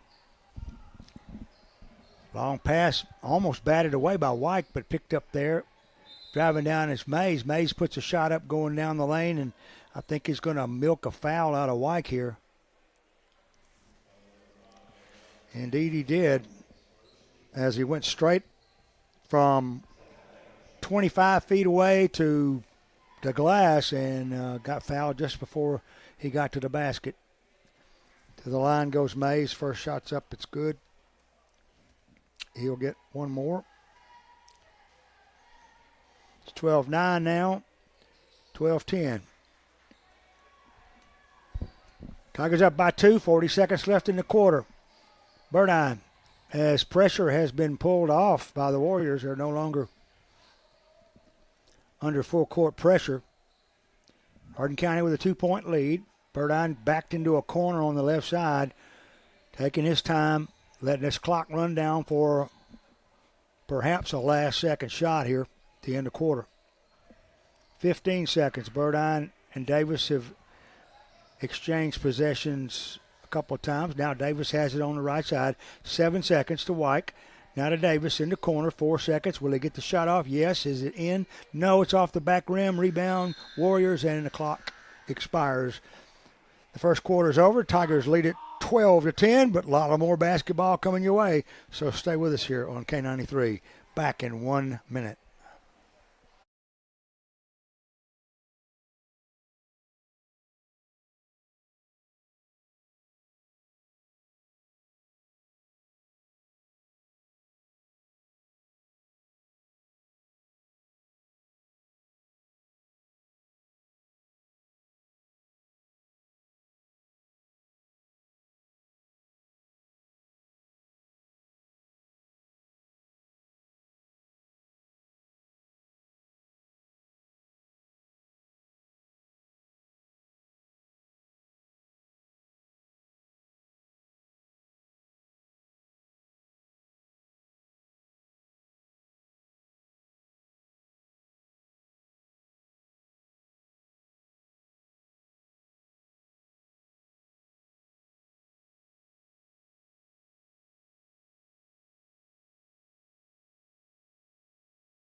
12-10 the score. Hardin County Tigers on top of Warriors of Corinth, Mississippi. Is a nice crowd here tonight.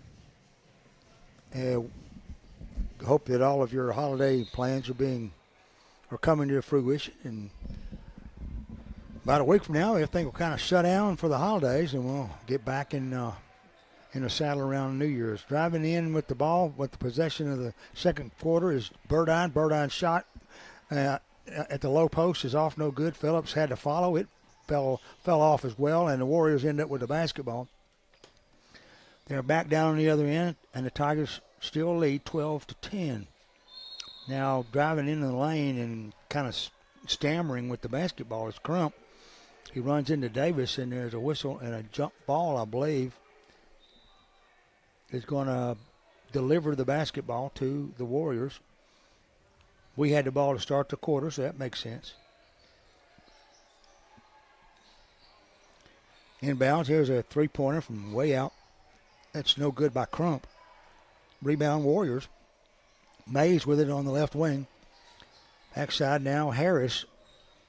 Over to Mays. Here's a jumper for three. It's short rebound, Phillips. Carson Phillips has got a basket full of rebounds already tonight. 12-10. JT down the floor for the Tigers. Original starting five on the floor. Three seniors, a sophomore, and a junior. JT tries the left side, gets it over to Benson. Now to Burdine. Burdine drives, spinning, turnaround move, shot. Didn't go, but he's fouled.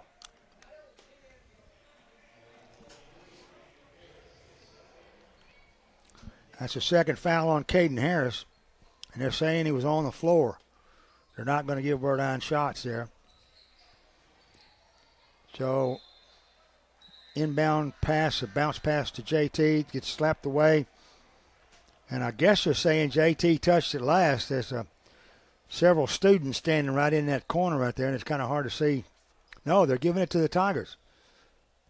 So Davis will inbound it to Burdine. Somebody had the right decision in mind. Burdine drives in the lane. A flying jumper fading forward, and Burdine scores as the Tigers jump up 14-10 now on the basket by Jackson Burdine. It's a steal. JT comes up with it. In the circle on the other end, JT down the floor, goes to Davis on the left side. He's tried the three. Man, I don't know how he does that. He's moving, and he throws up that three, and he got nothing but nylon. 17-10 now, Tigers open up a small lead here. Fields in the paint, kicks it over in the corner. Here's a jumper. It's off, no good. As the rebound's going to be picked up by Wooden, and he will slide to his left and get the stick back. So it's 17-12 now as Corinth converts. Now to Davis in the circle. Burdine on the left wing. Goes to JT, right side, fakes the three, gets a screen from Burdine, rolls to the left. Back to Burdine, giving a three. Instead, goes on the dribble. Goes to Phillips. Phillips back to Burdine. Burdine takes a pick there from Phillips, drives in, just rolled it off. Phillips had the rebound. It got stripped away there by Crump, and the Warriors will control. Phillips in good position. He just had it knocked away. And the Warriors work the outside here with trailing 17-12. Fields is going to get called for traveling. He did that little stutter step after he got the ball. It's a popular move that a lot of players on both male and female are making that mistake. And I guess that's why you have the first half of the season to iron those out. Here's a pass inside to Davis as Burdine catches Davis crossing the lane left to right. He lays it up and in, and the Tigers jump up by 7 again. Fields across the timeline with 4:46 left to go in a half. He drives down, kicks it out in the corner. Here's Mays for three, and he buried it from a deep corner on the right side. 19-15 now. It's a 4-point lead. These days, 7, 8, 9 points don't mean anything. It's JT takes the three. Man, those goals must have magnets in them tonight because JT just knocked in a three from way outside the line, and it's 22-15 again. There's timeout on the floor. Timeout Corinth. Tigers lead 22-15, back in 30.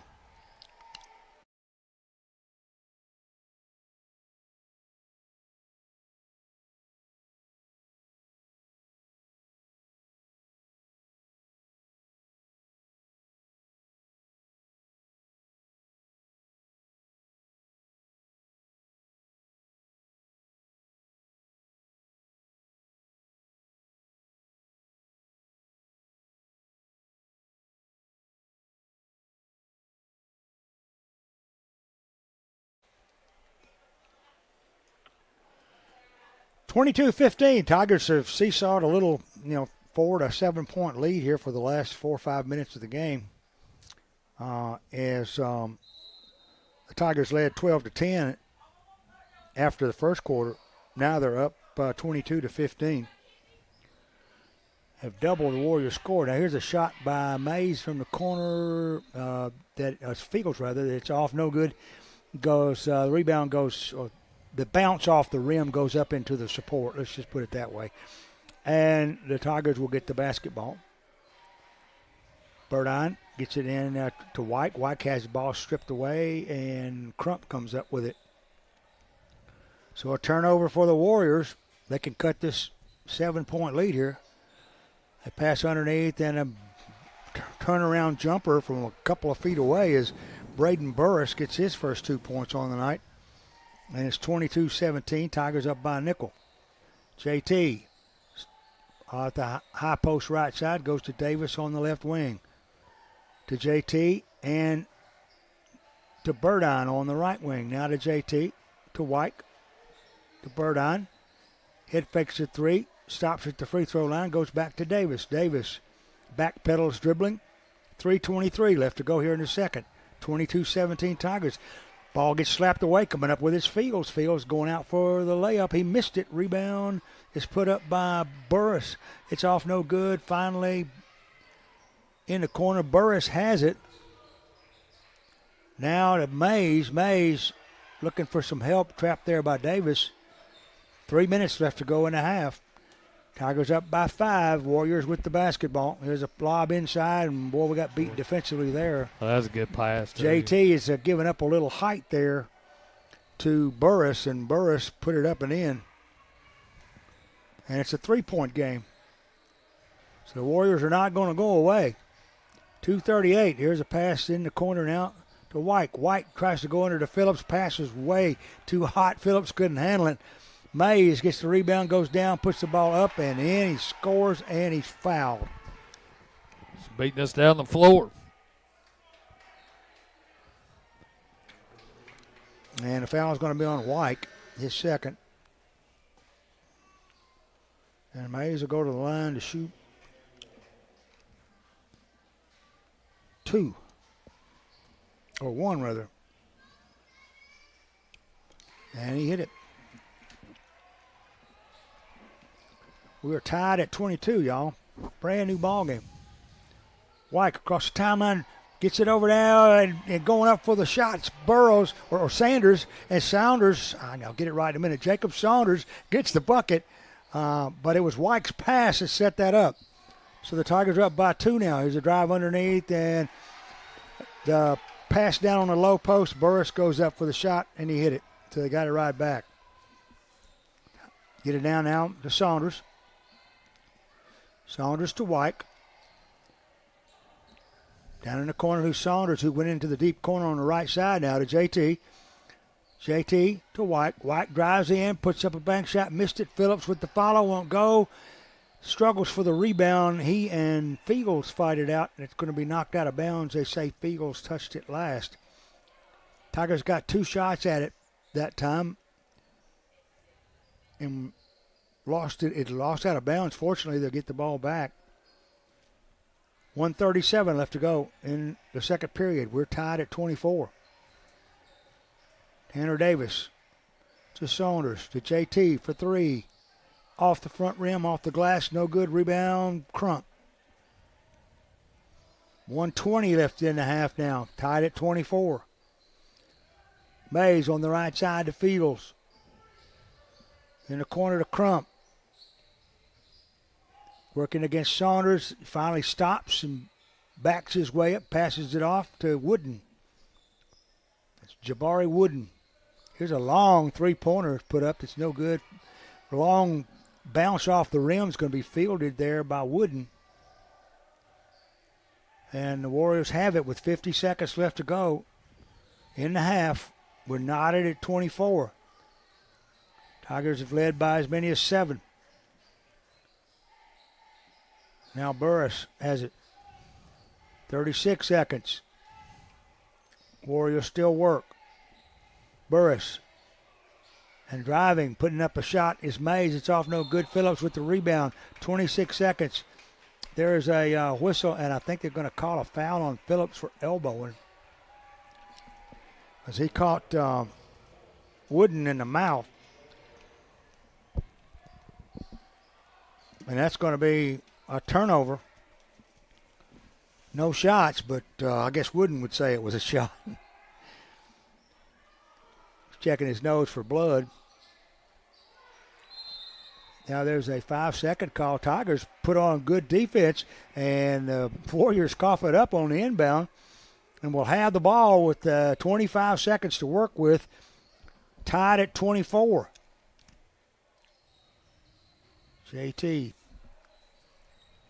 over to Tanner. Back outside to Smith. Davis looking for a pick from Phillips. He gets it. Goes on the right side. Rather passes off to, and there's a shot at the buzzer by Davis. It's off no good, and the clock runs out. That's the end of the first half of play, and it's 24-24. We got a brand new ball game starting at the end of this halftime. So find a good place to sit down to be warm and comfortable. And it's warm up here. It has been warm up here tonight. Get ready for some good basketball in the second half. Yeah, this is a good matchup. Both these teams are equally matched, and we've jumped out, I think, 5-6 point lead maybe at the most. 7 at one time, yeah. 7 at one time. They've come back. We've turned it over quite a bit. Neither team is really getting after it defensively. They're just kind of methodically just working it down the floor and working their half courts. And I think we're better when we try to get out and run a little bit, but they've dictated the tempo, and you can tell by the score, 24-24 in the first half. No question. That tells you how close it is and how close it might be at the end, so you can't afford to turn that down now. So stay with us here on K93, your number one sports station in Savannah. We'll let you listen to our sponsors for a few minutes, and we'll be right back with more halftime entertainment. Stay with us on K93.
All right, welcome back to Michaela Welch Gymnasium. I'm Steve Cornell along with Bill Sharp. 24-24 is our score at halftime between the Tigers and the Warriors, and we'll bring in Coach Brandon Kirk. Coach, last week, Tuesday night, Lady Tigers shot the ball well, especially in the second half, and that trend kind of continued to that and for 4 quarters tonight. It did. We've been filling it up. I think we hit 13 or 14 threes on Tuesday and then hit another 13 or 14 tonight, something like that. I thought we shot very, very well both games. And we're shooting like we're capable of, and tonight we guarded like we're capable of. Well, that's what me and Bill were talking about at halftime and in the post game is that, defensively we kept the pressure up, and good defense like that, pressure defense creates turnovers, and turnovers creates offense and opportunities. And also, we got an early start going inside to Clara. Clara got a couple of baskets inside, so they had to kind of swag down in the paint area, and then we got hot from outside. And when you do that, they have no really. Yep. What do we do now? What pick your poison. Yeah, and so. And that's what we had told them. That's what I told them before the game. I was like, let's not go out and jack up 3 threes to start the game. Let's get something easy inside and make them have to collapse on us, and then we can start firing them up as much as your heart desires, because I'll let them shoot. And I thought they went out there, and like you said, Clara might have scored back-to-back buckets to start the game. I know she scored several early, and then we started just filling it up. And that we executed all the way around. We didn't have to run a ton of offense because we pushed in transition, and that's what we worked on Wednesday and Thursday, and even today is just getting out and running on people, because we're blessed with Riley, who sees people in transition as good as any girl I've ever seen, and you got to be able to put people in position to succeed, so we let her run. Yeah, our ball movement too was really good tonight, really sharp. We had that 3 and 4 passes and giving those looks, and like I said, looking inside, if it's not there, if we're open outside, we go. And I think Lily Beth had a good game tonight. Neely shot the ball well tonight, and then Green on the inside helping Clara, and then Ramsey coming in and with her height and length. So it was a good game all the way around, and Corinth didn't have their best night. No, offensively either. They did, and I credit our defense for making them have such a bad offensive night too, because they could do nothing, and we were very rarely out of rotations on defense. But like you said, as far as offensively goes, I think we probably had 3 or 4 girls hit 3 threes. I know Neely hit several, Hannah hit several, Lily Beth hit several. I don't want to leave anyone out. I mean, we played excellent. Avery come in. Avery didn't score a point, but why I like Avery knows her job is to sit down and guard. She's in even Tuesday, the first possession Tuesday that she was in the game, dives on a loose ball, we get it. First possession she's in tonight, dives on a loose ball, we get it. And that's the kind of things that's contagious. When you've got one kid that'll do it, you've got everyone to buy in and do that. And that's what she brings to the table. And we just played a really, really good game tonight on both ends of the floor. Well, winning's contagious too, and you got a big win at Central Alabama, a win that you needed, a comeback type win, and then again this past Tuesday night over there we got down by 10, but they didn't shut down, didn't quit, and fought their way back in that game and ended up with a win. And so once you experience, that's it. That's what it makes it a little bit easier. Yep, it does, and that's what I told them. I was like, we opened up the season 1-3, but we had led 30 minutes of every game we played. So we knew it was just about getting over that hump. So we were 1-3. Now you look up, now we're 5-3. Yeah. And like Tuesday, they'll be the first to tell you we didn't play great basketball for I know 3 quarters, and then we still found a way to win when we didn't play great basketball. And there's something to be said about not giving up and not hanging your head, and just finding that will to win. And that's their experience in winning, and that's just. You just learn to win by going out there and do it, and that's what they're doing. And we've got a tough week ahead next week, so I'm excited to see how that goes. Well, the Lady Tigers have won 4 in a row in this week, and And we'll talk more about tonight's game and what's ahead for the Tigers on Sports Talk in the morning at 9 a.m. Coach Kurt, Coach Geyer will be with me, and we'll talk more in depth about this week and, like I said, what's ahead for the Tigers. Congratulations on the win, and to your girls as well. And yes, sir. And look forward to next week. Yes, sir. Thank you. Excuse me. 24-24 at the half. Second half tip coming your way next.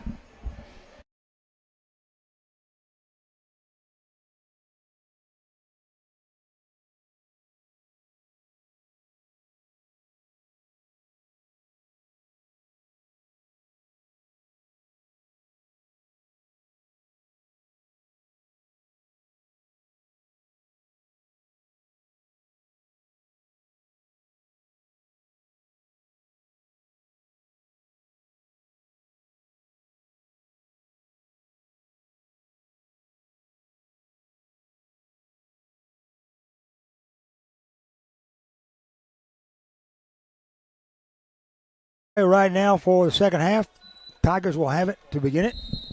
We're tied at 24 apiece here. And Carson Phillips has the ball at the head of the key, gets to Burdown. Burdown takes a three off the left side.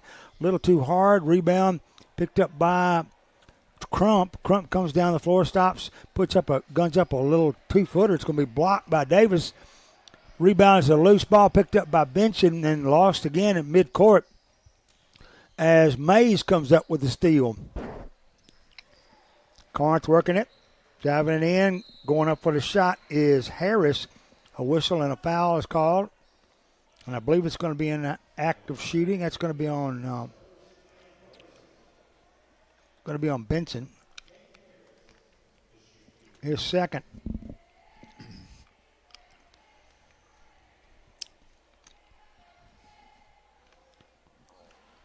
First shot in the air, and by Harris, it's off, no good. Still tied at 24. Harris can break that here with a free throw. Second shot, in and out, no good. Rebound, Burris. Burris has it stripped away by Davis, and the Tigers keep it at a tie. 7:20. Left to go in the third. J.T. Smith across the timeline to Burdown. Burdown to Phillips. Head of the key, right side to Smith. Back to Burdown. Burdown on the left side now. Giving the three. Instead goes to Phillips on the baseline. Outside now to Davis on the right wing. Davis crosses to the left. Sets a pick and gets it over to Burdown. 6:46 left in the third. We're tied at 24.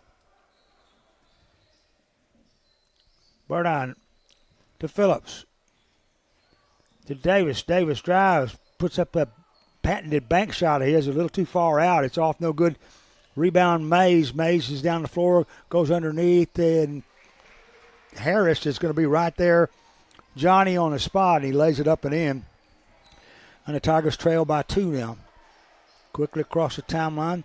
They go to JT in the corner for an open three. Back rim. No. Rebound is Crump.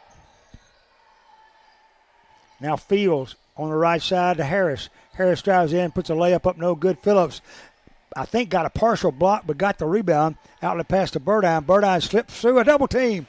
Move to the right and then back under for the left side to get the bucket. Nice play by Jackson Burdown. We're tied at 26 now. 5:44 left to go third. Hardin County versus Corinth, Mississippi. Fields goes in the corner to Mays. He'll drive, kick it underneath, and now there's a whistle and a foul call. And it's going to be on Phillips. That's his second. Not a shooting foul. Mays will inbound it.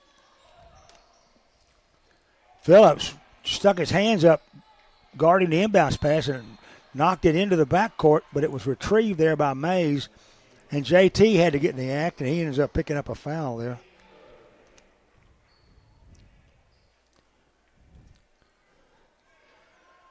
So, JT gets the foul, and there's a three-pointer by Mays after the inbounds pass. We're still tied. It's 26. Tigers with Davis with the rebound and gets it across the timeline to JT on the left side now to Burdine. Burdine has it stripped away and going in for an easy layup is KD Fields. And that's the kind of thing that really shouldn't have happened, but it did. And Burdine has it hooked around and knocked out of his dribble again. And there was a fast break set up that would have been 2-on-1 against a JT, but they're going to call traveling. And it will be Tiger basketball side court. As Burris was heading off to the races and he traveled with the basketball.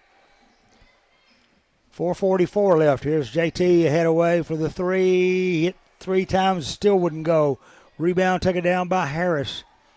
Harris out to Mays. Mays drives. I thought he walked. Crump goes in with the shot. Phillips ends up either blocking or stealing the ball away, but he got it to Burdine. The Tigers are back on the offensive end. And Davis drives in, scores on the right side, took it in and basket, moved it into the backboard, and he scores. 4:10 left to go here in the third period. We're tied at 28. They go underneath. Burris goes up for the shot. A whistle and a foul is going to be called. I hope it's not going to be on Phillips. No, it's on Tanner. So Tanner will get his first foul.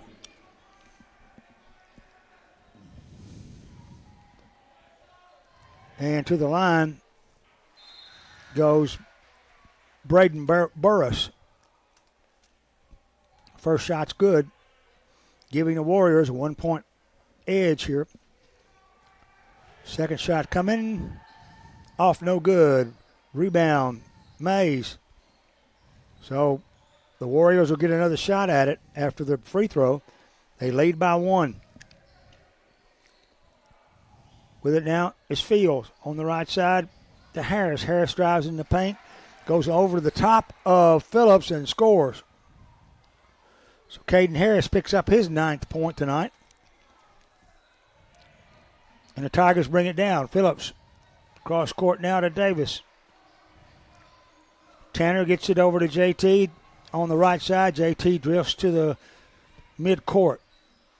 There's a long three-pointer by Davis. It's off, no good. JT with the rebound. Burdine, he shovels it out to Burdine. Burdine comes out with it, loses it, saves it before it goes into the backcourt, and back to JT. JT goes down, kicks it in the corner now to White, who's in the game, and it's off of his fingertips out of bounds. And they're saying now it's touched last by the Warriors. So give it to White. White bounds it to Phillips now to Burdine. Burdine drives in the paint, has the ball stripped, and it goes off the inline out of bounds. It will be Tiger basketball. 3:04 left to go third period. It's 31-28. Tigers down by 3. Burdine gets it into JT. JT now to White. This is all outside the three-point circle. Playing catch to Burdine. Splits a double team, drives in, goes in for the bank shot. He hit it, and he's fouled. Nice move by Burdine.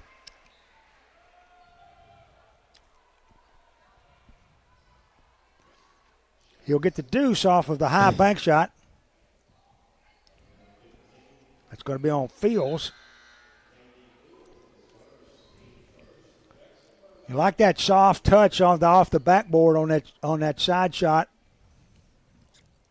And Jackson's becoming a master at it.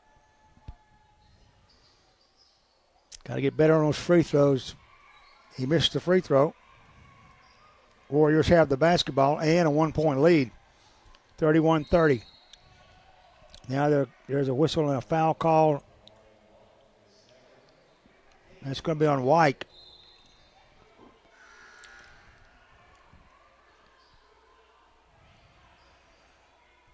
And Man, that official, he's talkative. Gosh. Oh, man. He's They're got. going to put Harris on the line to shoot. It had to be 2. Yeah, he's down there talking to Ryan. He wasn't paying attention. He's got rabbit ears. So on the line goes Harris. Off, no good.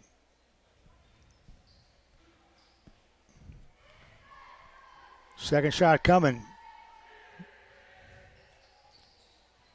We got that one to fall.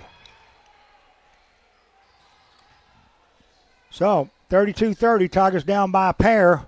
2:35. Davis drives all the way in the paint, stops about 10 feet away, gets it back to Burdine. Burdine fadeaway jumper on the right side. He banked her home. Nice shot by Burdine. He's got 13 tonight. And we're tied at 32. Brand new ball games galore. We've been seesawing all night long. Here's Mays in the paint. Going to take a shot instead. Kicks it out on the left wing. Three-pointer from out there is no good. Got his own rebound, though. That's Harris. Now to Wooden. Wooden tries his hand at a 3. Phillips goes for the rebound, and it's going to be knocked out of bounds. I think touched last by Carson.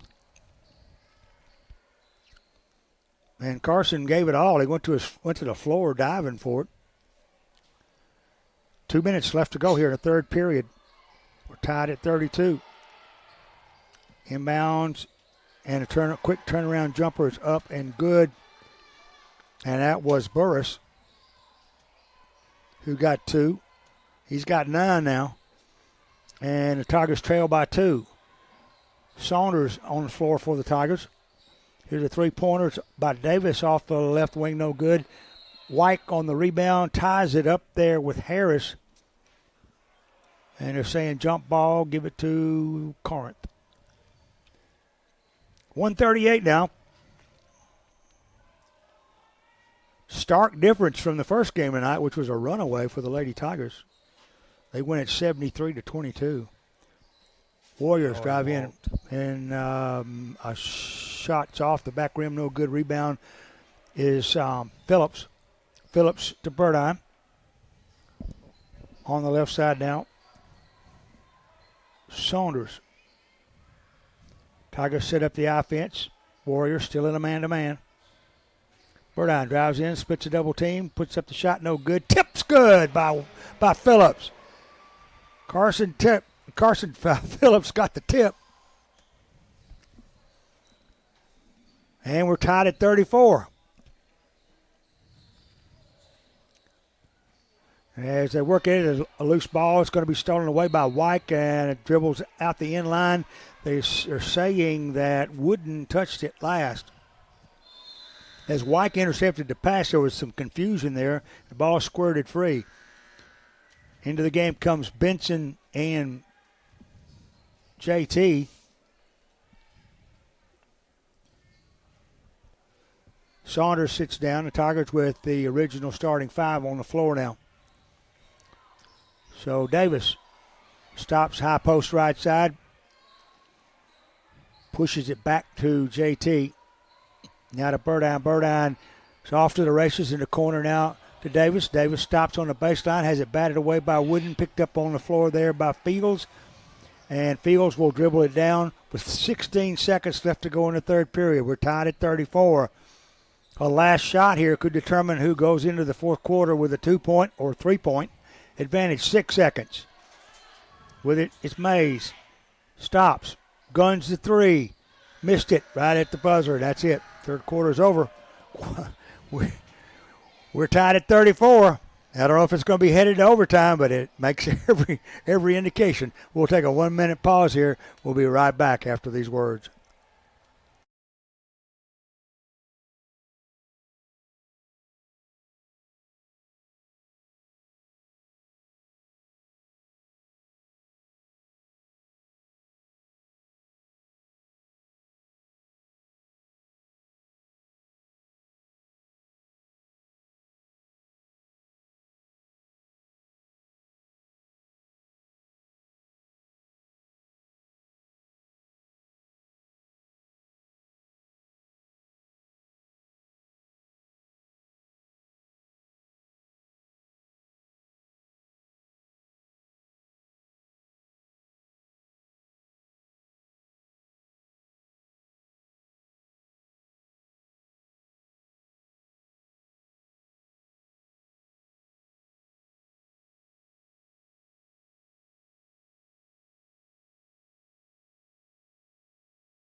as the Tigers and the Warriors are playing it like Nesmith invented it, close to the vest. Who's that? All the way through. He's the guy that invented basketball.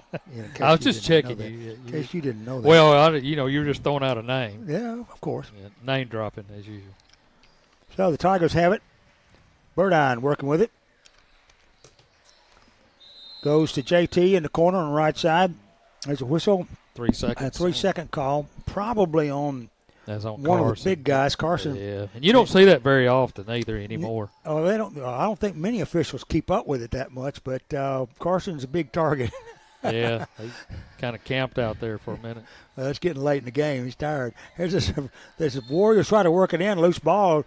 As we were speaking about Carson, it ends up right in the hands of one Carson Phillips. He gets a steal, and there's a whistle and a foul call. I didn't see who the foul was on, but it was a Warrior, so we'll catch it up if he ever fouls again. Just underway, fourth period.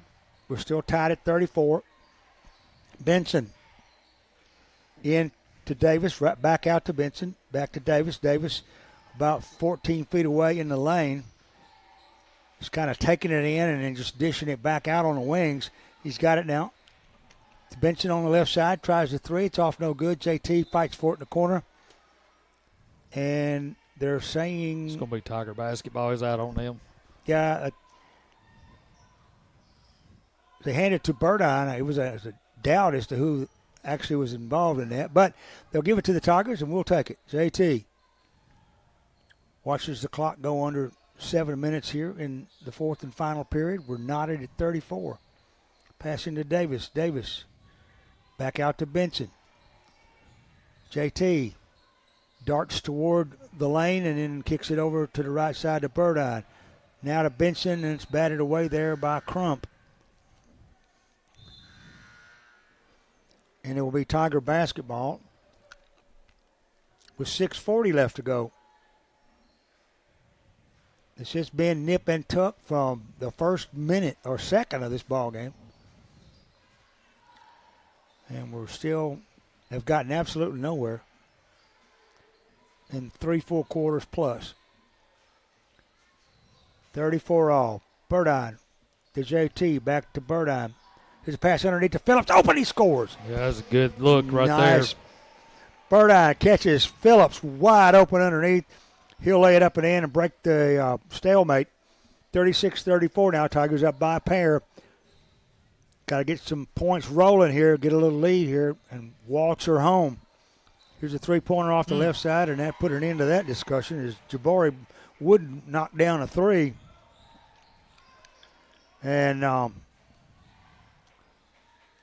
Warriors up by a point now. It's enough to give you the hives. On the left side now, JT. To Benson down in the corner now. Davis for three. In and out. No good. Carson battles for the rebound. Harris comes up with it. He's running. Stops at the high post on the left side. Kicks it over now. And with it is Fields. There's a shot there, but no good by Harris. Burdine with the rebound, out in the pass. JT gets a jump. He rolls in. He scores, and he is fouled. Yeah, that's kind of crazy, but they're saying he didn't touch him, and coach is asking about that. He said he got him, kind of hit him on the way by. Gave him a little love tap, which they're not going to allow you to do when you're up in the air like that. Not when it's 1 point. Yeah. The difference in the game. So the Tigers take the lead, 38-37, and JT can add to it with this three-point play. And, boy, he did it. 39-37, Tigers up by a pair, 5:15 left to go in the final stanza. Harris gets it over now to Crump. Tigers still in the man-to-man. Neither team has resorted to the zone tonight. With it is Wooden. He kicks it out on the left. As a three-pointer is up, no good by Fields. Rebound Tigers. They get it over now to JT on the left side on the offensive end.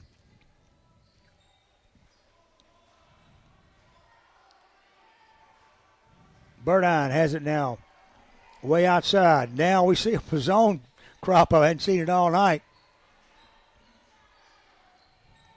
And Burdine gets it over now to White. Back to Burdine. Burdine in the paint. Goes in. Nice. Hits a 6-foot floater and nailed it.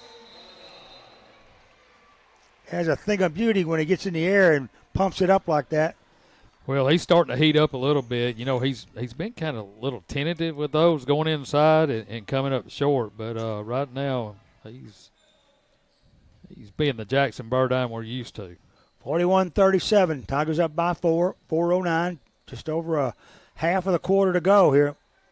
Here's Harris drives in, and boy, he just sort of powered his way on the left side and banked it home. 41-39 now as Harris cuts the lead to 2. Burdine darts in the lane, darts back out, goes under, is going to go up for the shot, trying to draw the foul, and indeed he did. I'll tell you what I've enjoyed tonight, Bill. I've enjoyed the officials just kind of staying out of it, letting them play a little bit, unless it's just too egregious. Here's a three-pointer off the inbounds pass by Davis. White is on a rebound. He's battling it out with Burris. Loose ball finally controlled by the Warriors. I think 4 players had it at one time there. 3:35 left to go in the game. Across the timeline comes Young. Check that, Fields. Fields in the paint, kicks it off to Harris on the right side. And Caden Harris gets his 15th point from a three-land with a shot that gives the Warriors a 1-point lead with 3:24 remaining. And this is getting ridiculous. Burdine will slowly dribble across the timeline. Moves to his right to Davis. Davis on the dribble outside, working against Fields. Now they're back to the man-to-man. Now to JT. And there's a pass down underneath to Phillips. Phillips is going to we had a timeout. Yeah. Ryan Geyer got up, called a timeout with 2:54 remaining in the game. 42-41. Corinth on top. We'll be back.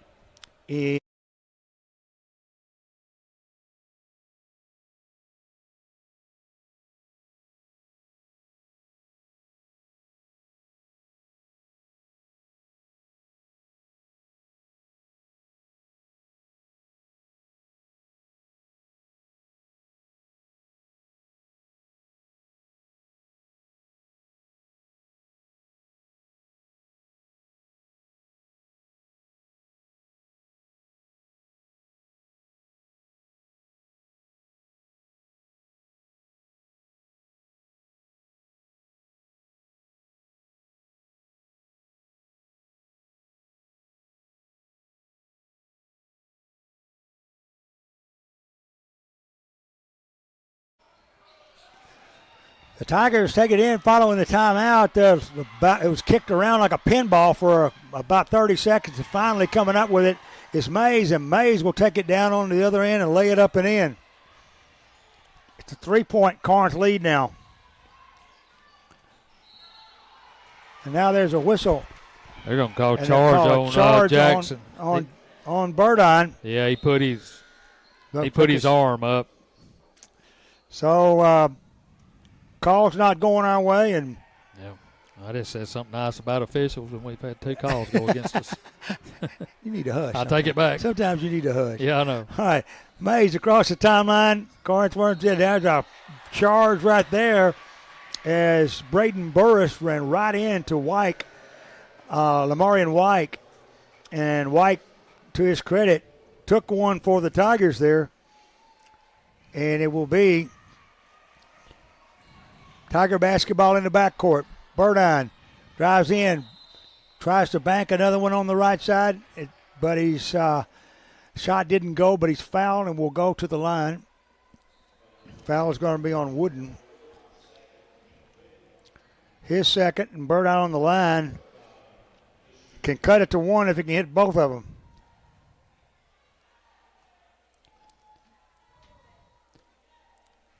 First one's good. He's 2 for 6 right now on the night. Second shot, rattled it home. And it's 44-43 Corinth. Full court pressure applied by the Tigers. 2:11 left to go. Yeah. A whistle and a foul is going to be called on J.T. Smith.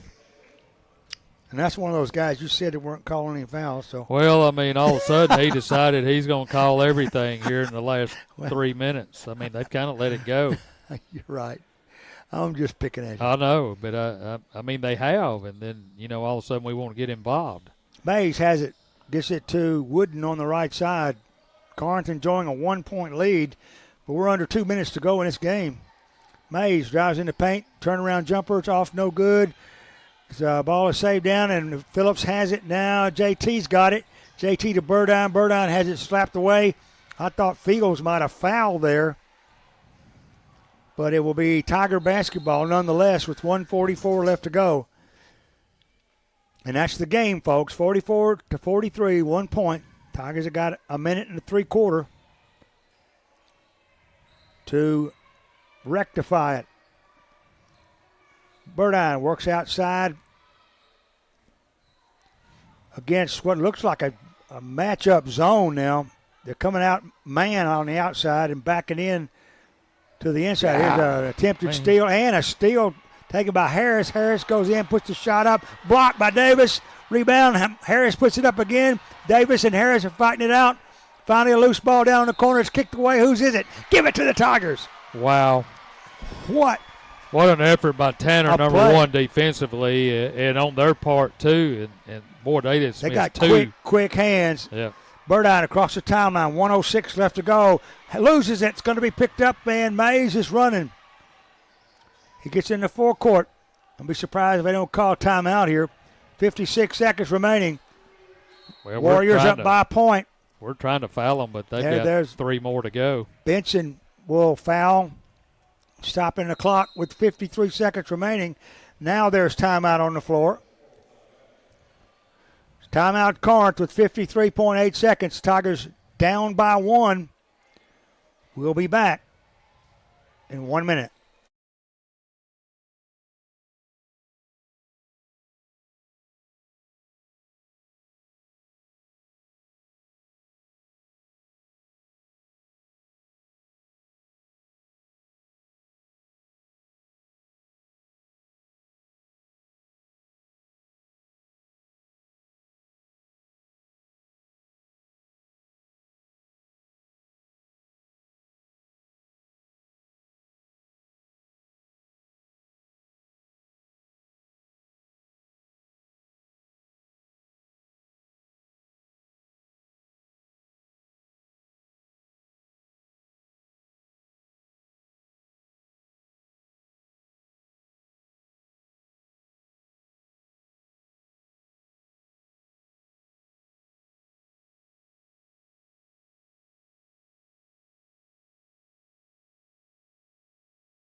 All right, the Warriors have the basketball in a 1-point lead, 53.8 seconds remaining.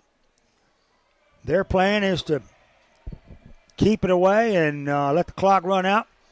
Our plan is to foul and force almost a steal by Davis as he attacked Harris at midcourt, but instead he picks up a foul for his efforts, a 4th team foul, so the next foul will be a shooting foul for Corinth. Inbound, 42 seconds remaining. Pass outside now, and they're thrown it away. It's thrown away as they tried to airmail it out to the mid-court to Fields. Fields chased it into the backcourt. It would have been a backcourt violation if he caught it. Man. But it will be Tiger basketball with 37.3 seconds left to go in this game. Now there's timeout. Timeout, Tigers, 37.3. We'll be back. Tigers down by 1, back in 30 seconds.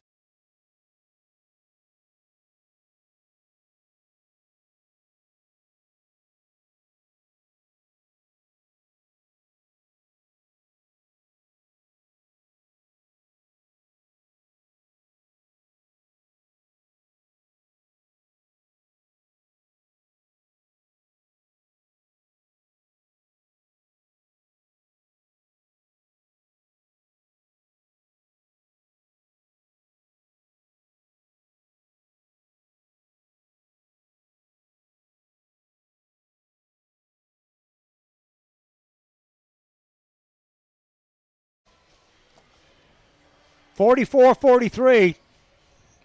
The Corinth Warriors leading the Hardin County Tigers by 1 with 37.3 seconds remaining. That's not good for Tigers, but the good thing is the Tigers have the basketball and a chance to win this at the buzzer.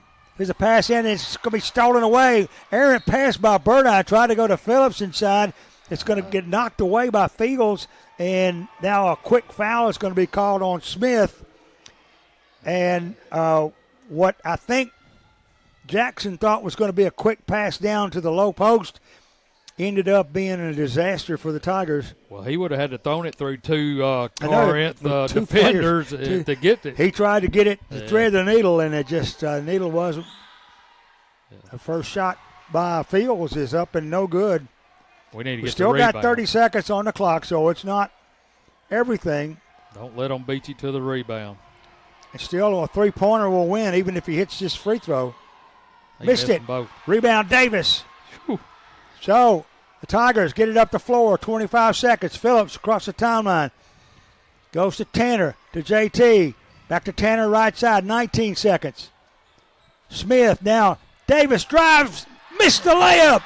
Rebound taken down by Crump. You got to foul him. Get him. And now there's finally a foul call with 9.8 seconds remaining as Mays came out of the pack with the basketball. And I didn't see who grabbed him. I think probably it was I don't know. Benson. Boy, you won't see Tanner do that very often, but, man, he missed Just it point blank. missed the layup. Yeah, hit off the front iron and just didn't get the roll. Yeah. Mays on the line shooting 2. 9.8 seconds remaining. First shot's good. That's still just a 2-point difference. 45-43. Second shot. Missed Off, it. no good. We got a chance. Got to So go. with it now, Davis across, 4 seconds. Burdine in the paint, loses it. And it's going to run out before the shot can be Holy made and the moly. game is over. As the loose ball in the lane ended up to be a Corinth basketball, they headed the other direction, and by that time the clock had run completely down. 45-43, the final score. Oh, my. Well, we needed a 3. I mean, 2 ties it, obviously, and sure would like to had an open 3 over there with Tanner. We chose to take it inside, and they've harassed us all night, especially it looked like their game plan was anytime Jackson moved toward the paint, they made sure they double-teamed him and triple-teamed him, and they had good, quick hands, and just couldn't get it done. Well, the last time we played Corinth last Christmas, they won it in a three-quarter court three-pointer at the buzzer.